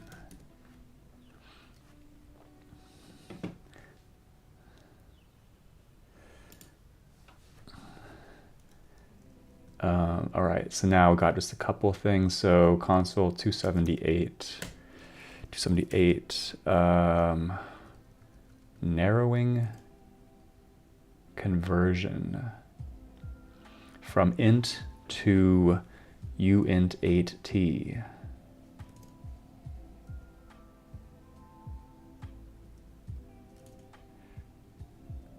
Okay, and where is this thing used? This thing is used to define all of these things.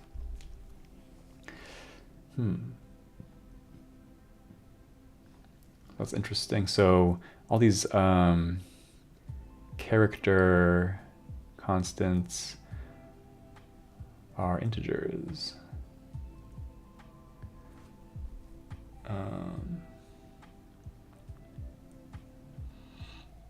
And yeah, so what do we do about this? We just need to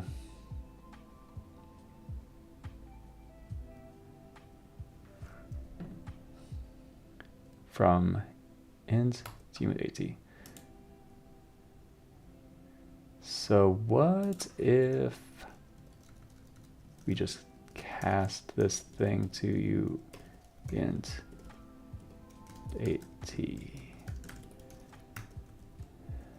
So we take something, cast, does that narrowing?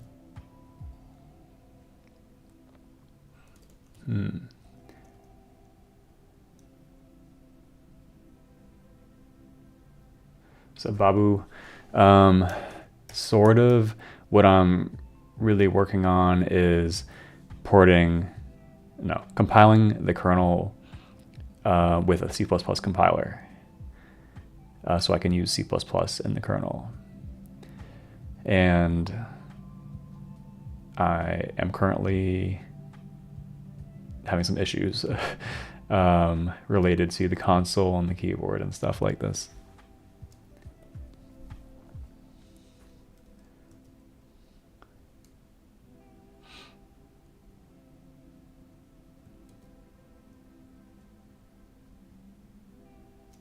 Narrowing conversion of -17 from int to uint8t.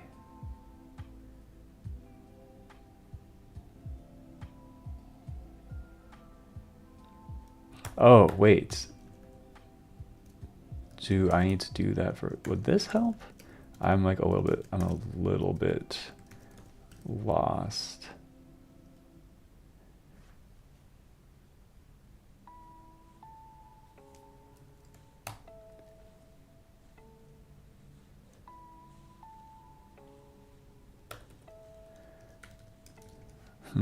Cool. I'm learning these two through a Udemy course, though. Oh, cool. Have to. Oh, here. If you wouldn't mind, would you link the Udemy course? I'm curious what kind of courses are there out there for that. Also, what's up, Khalifa? What's your opinions about auditing smart contracts on the blockchain? Question mark, question mark. Yeah, I don't know. It's like, it's a little bit off topic. I think it's important that someone's doing it. It's good work. And I think those are my opinions.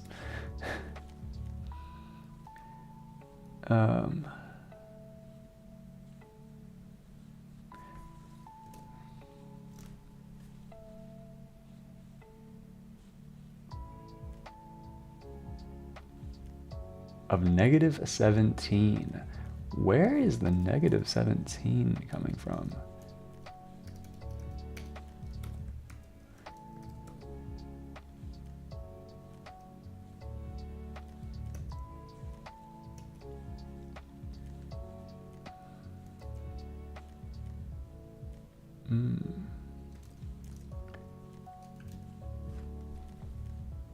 Is that because... Wait a second, is that because a slash is less than the @ sign? All right, man ASCII time. Slash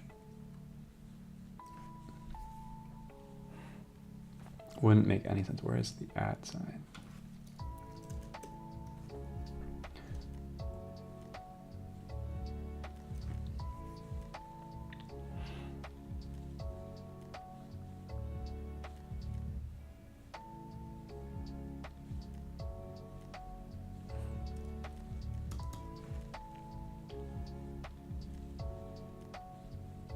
You need to escape the slash.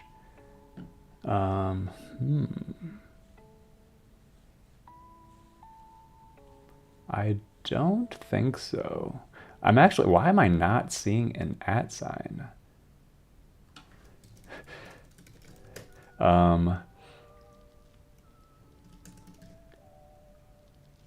What is the, it's like ord 64.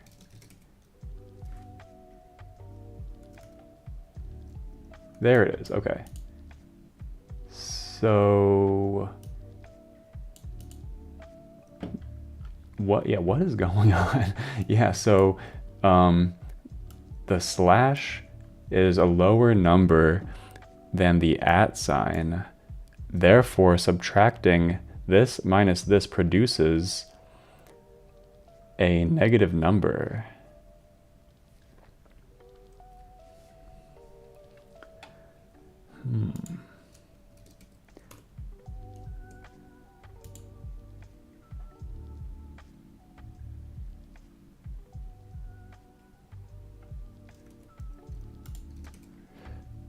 On 288, so right here. Are the links getting spammed? Oh, wait, what? To be honest, I don't see the links, but I actually thought that I don't have link security on, so I don't know why. So what's up, frankly bagged? 40 was left side bottom.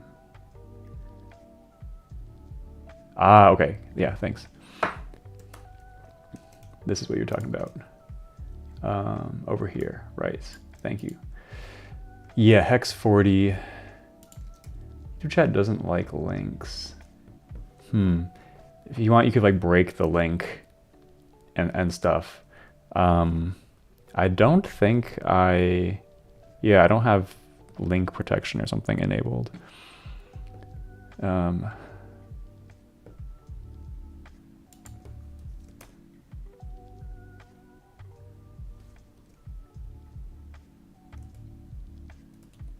Yeah, if you could send the link again, but like add spaces and stuff so it like doesn't look like a link. But we can then reconstruct it on our end. That I would be curious. Thank you. So what do we do here? Maybe I'll ask the AI to explain. I actually don't have any idea what's going on here. Can you explain what's going on here with the subtraction from at?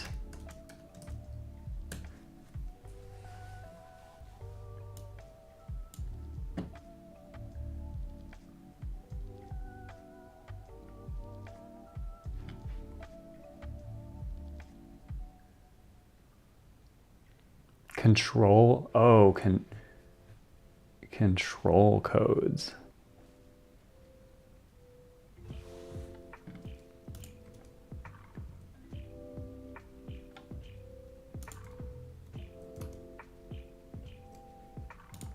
Sorry.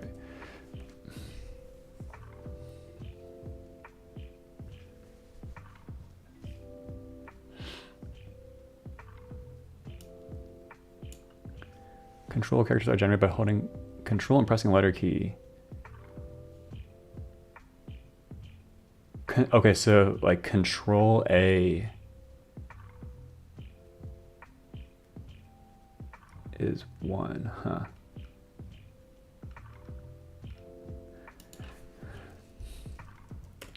But, okay, first, what is the doing? This produces a negative number? What's up, Siraj?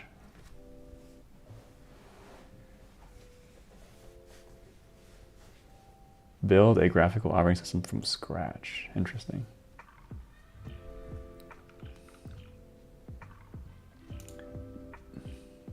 This is likely a bug in the original code.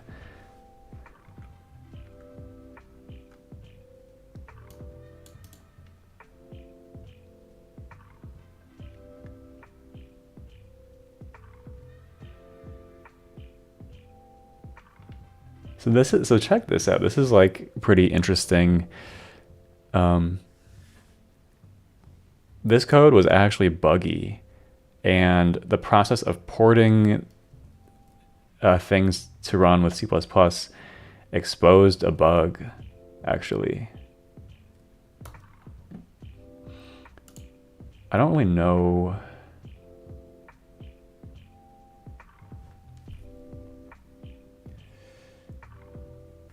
Don't really know how to fix it. Control map.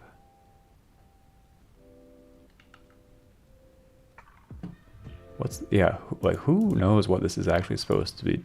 Like how is this actually used?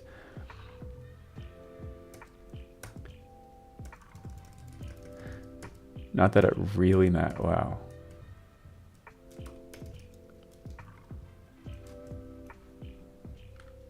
So the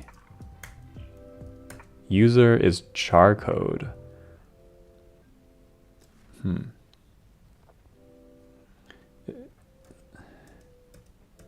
Interesting. So char code is this list of tables, and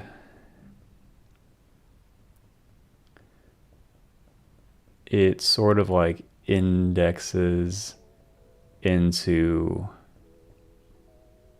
that to find the right table, and then indexes with the data to get a character.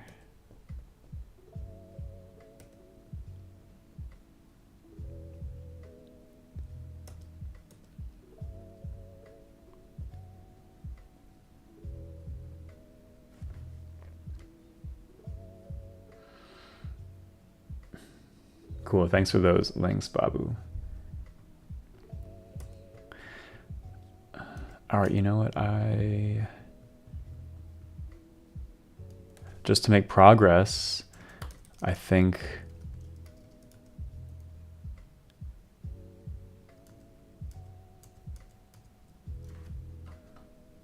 we're just going to, wait, how many of these are?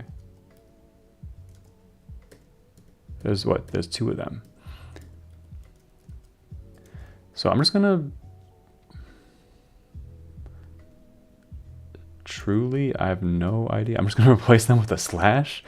The slash thing, fix me, might be wrong. Formerly, it used C, which is buggy and produces a negative number.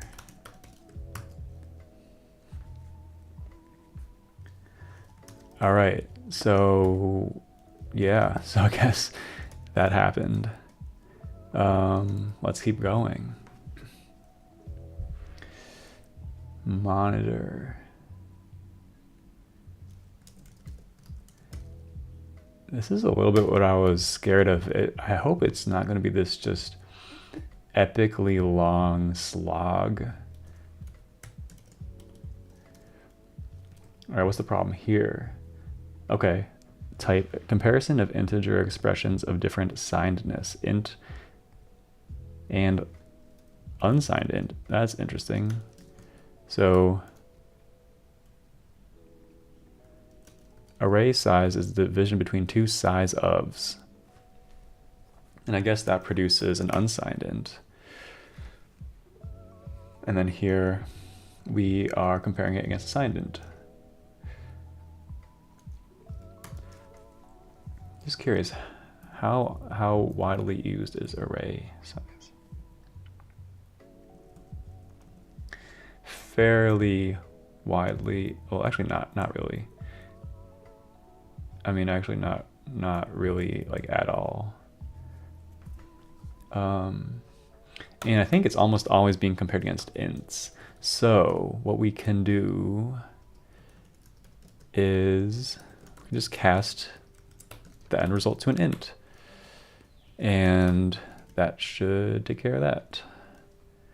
I think it's about time for at least staging some of this stuff. Whip C++. All right. So now we're getting into a pmap.c.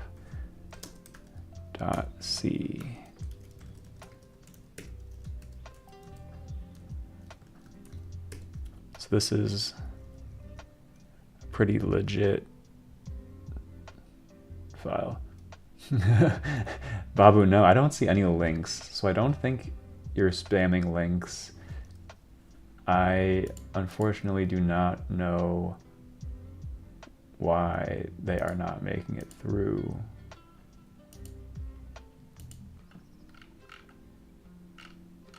Yeah, unfortunately.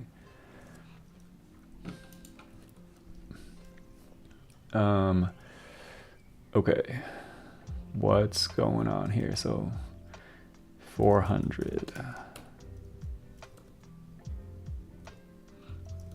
So comparison, it's again this I is O is unsigned, and all these things are signed. Would it help to make this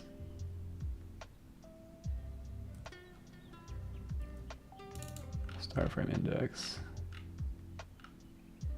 int end? Oh, 20-second break. Be right back.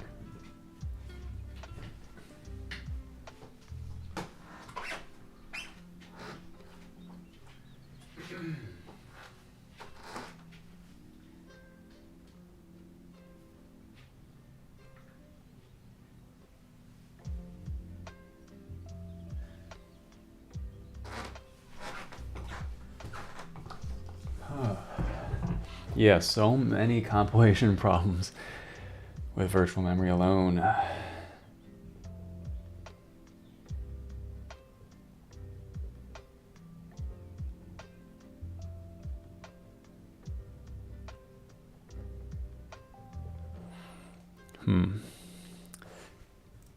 Yeah, this is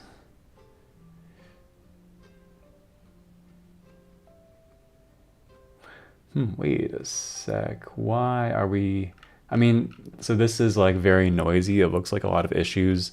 I think in practice, a lot of these will just kind of disappear. But I thought we fixed this null thing though. Let's check that out.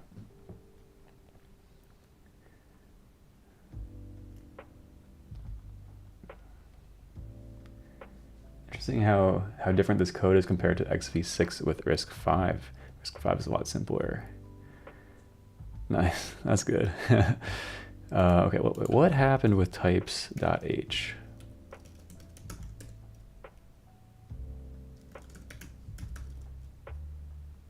Oh, there are two.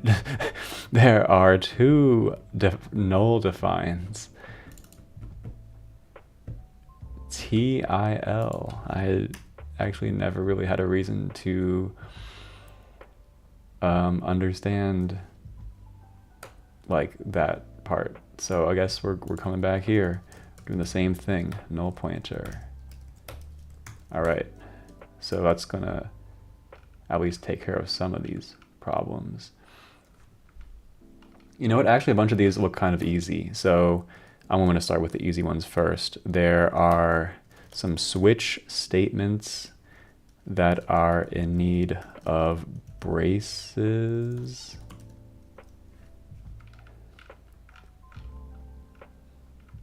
Um, 679. What?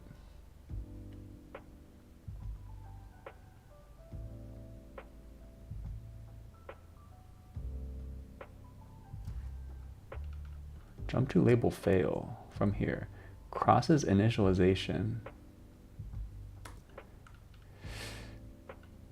Go to.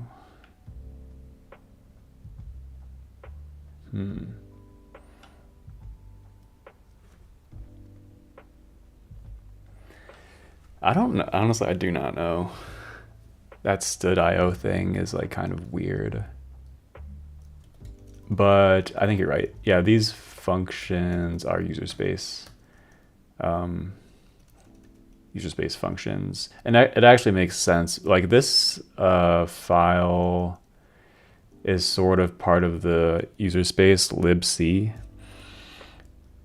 and null is defined in libc in some header. Maybe fact check me on that. Wait, I'm just gonna ask. Is null defined in a libc header usually? Yes. Yeah. And so this is just it. This is like for user space. And we actually didn't do that for kernel space yet. This is actually a bit of an annoying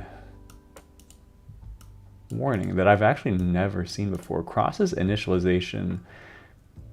So it's saying 649, this go to fail crosses, yeah, post the links on Discord. Yeah, no problem. Yeah, maybe join the Discord, I guess, if you want to post links. I don't know why it's not working. I think people have done it before here, but whatever. So this is actually kind of annoying. It's saying it's not allowed to do a go to when you have like an initialization of a variable in between.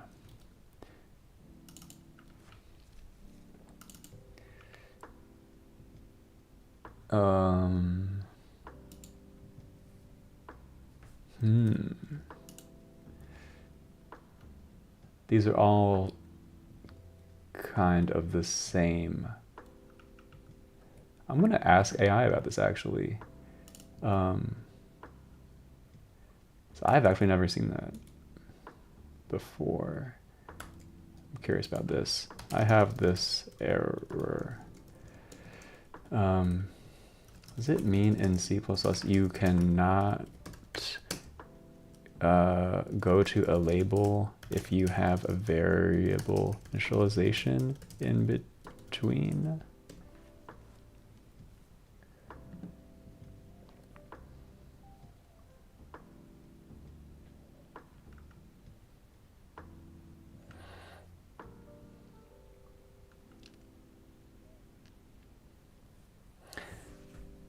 Oh, C++ requires that variables be properly initialized when they come into scope, and jumping past an initialization would violate this. And now it actually is trying to fix all these things for me.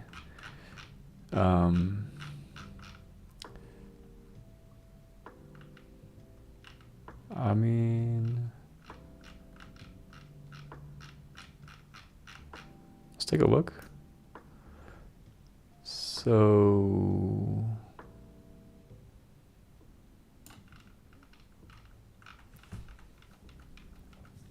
So what did it do? It moved this initialization and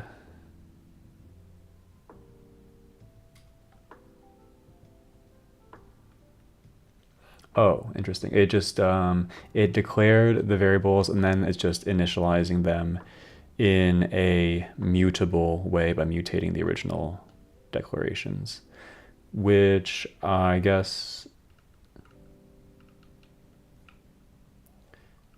is a fairly reasonable way to get around this for now. I will accept your suggestion.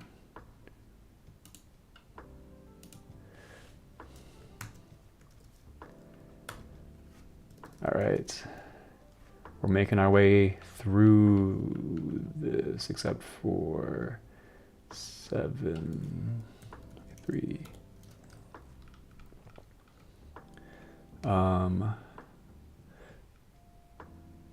So now it's like complaining about the page, this thing.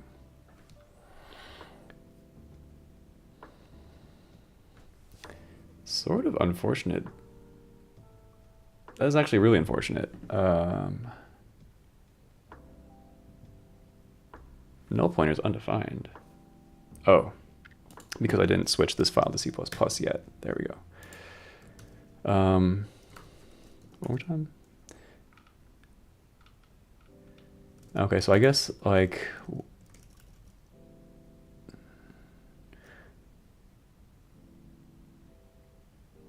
but here's the thing. The intent was to bail out early and then not execute this code if this condition happened, but if I move this stuff up,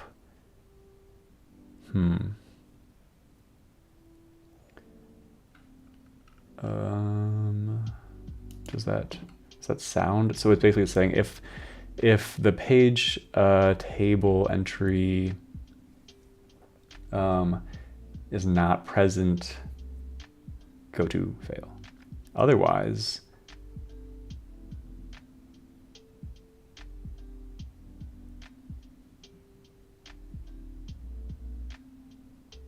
this like does a kind of a weird thing and actually uses the page table entry, which I don't love. Like, the point was to skip this code and not keep using PTEP. So I guess also, wow, I mean, we have a go-to super early here. So I think really the unfortunate solution is to no longer have const correctness, and we just initialize these things up here, and then we assign them here.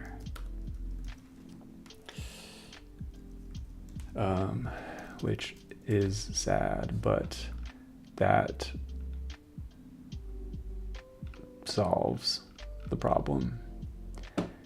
All right. Continuing to power through some of these, let's check out I was kind of avoiding these first ones. What's 537? So what's the problem here? I think it's probably a cast. So this returns a void pointer. So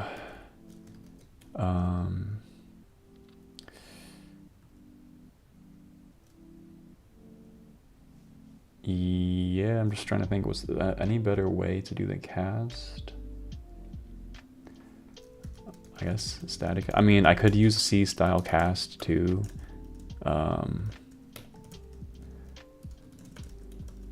But we're using C++, so might as well do it the C++ way.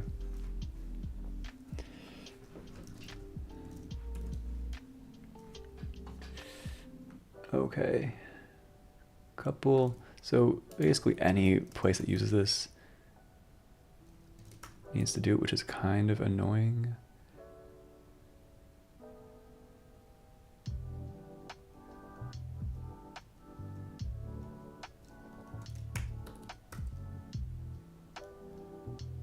That one actually is void. So what was this other 1074? And what is C? Char pointer. So, all right, you know what, F it. Well, it's like a bit easier to type. All right. All right.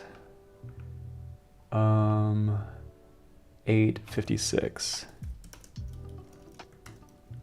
What's up? Pointer of type void is used in arithmetic. So we are supposed to not do that. So int pointer t. I think that's how we're going to do that. 5858. Okay, we got some more.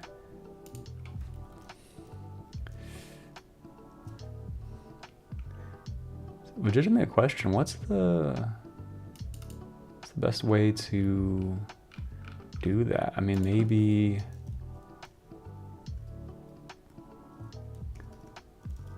cur is a void pointer, and then we are not really supposed to. I'm just gonna ask AI, to be honest. I don't know, like what is the idiomatic way to increment this void pointer by page size? It's technically not allowed to do arithmetic on void pointer. And don't suggest a fix.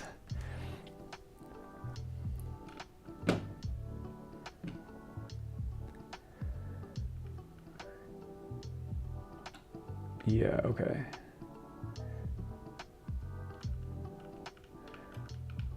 So you can no longer do a plus equals, which kind of sucks. What if I just made this thing a char? Now this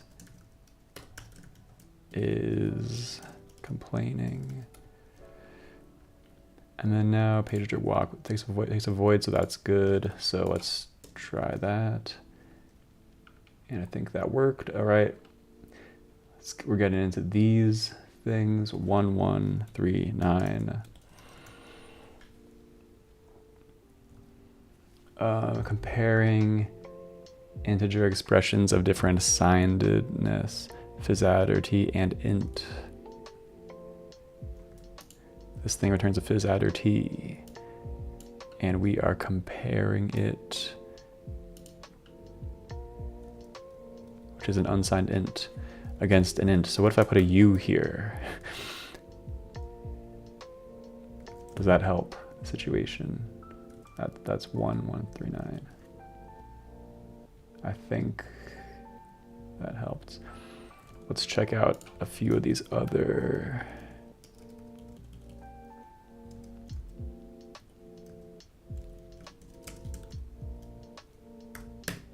All right, we'll put some U's in places that need them.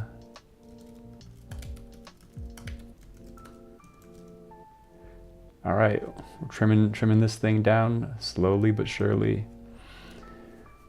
And 1363. What's the issue? Void used in arithmetic. What's up, Tugra? I'm probably not saying your name right. Which language you use for Ableton? We use C++. Yeah, which is why I'm trying to do this in C++ because I have just a lot more experience with it. So void, and so what's the deal? So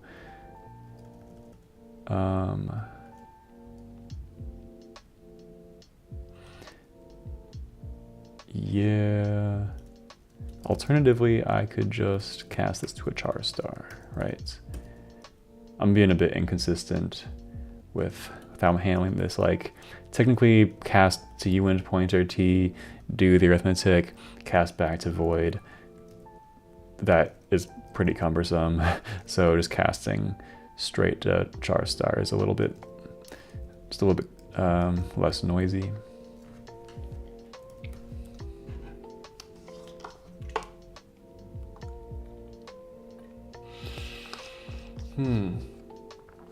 Okay. Final couple errors. And these are just some dumb checks. We have this integer, no, the size ti that increments through every frame index or page number, and we are just comparing it against some other numbers, which are declared as ints. I wonder if we would just change this to an int. Alternatively, we change these to size t's. Maybe we could do that too.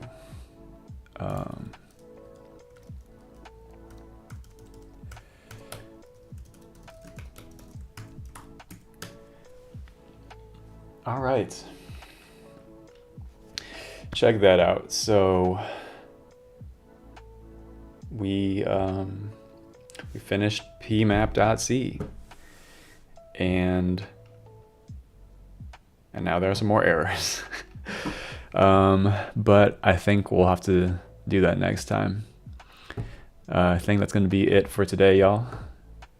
But thank you much for tuning in to watching me fix compiler errors. It's been a while since I've had to do a lot of this on stream. I'm just going to self-promote myself as usual. Feel free to join the Discord if you want to keep in touch. Please subscribe to my channel if you are interested in what I'm doing. And I'll be back at it next week, and we'll keep working towards it. And hopefully, without too much more painful work, we'll get ourselves to a point where we can compile the kernel in C++ and try out some kernel C++ development. So thanks a lot, John. Appreciate it. Thanks for sticking around. I think that's going to be it. Yeah. Have a great week, and I will see you next week. Bye.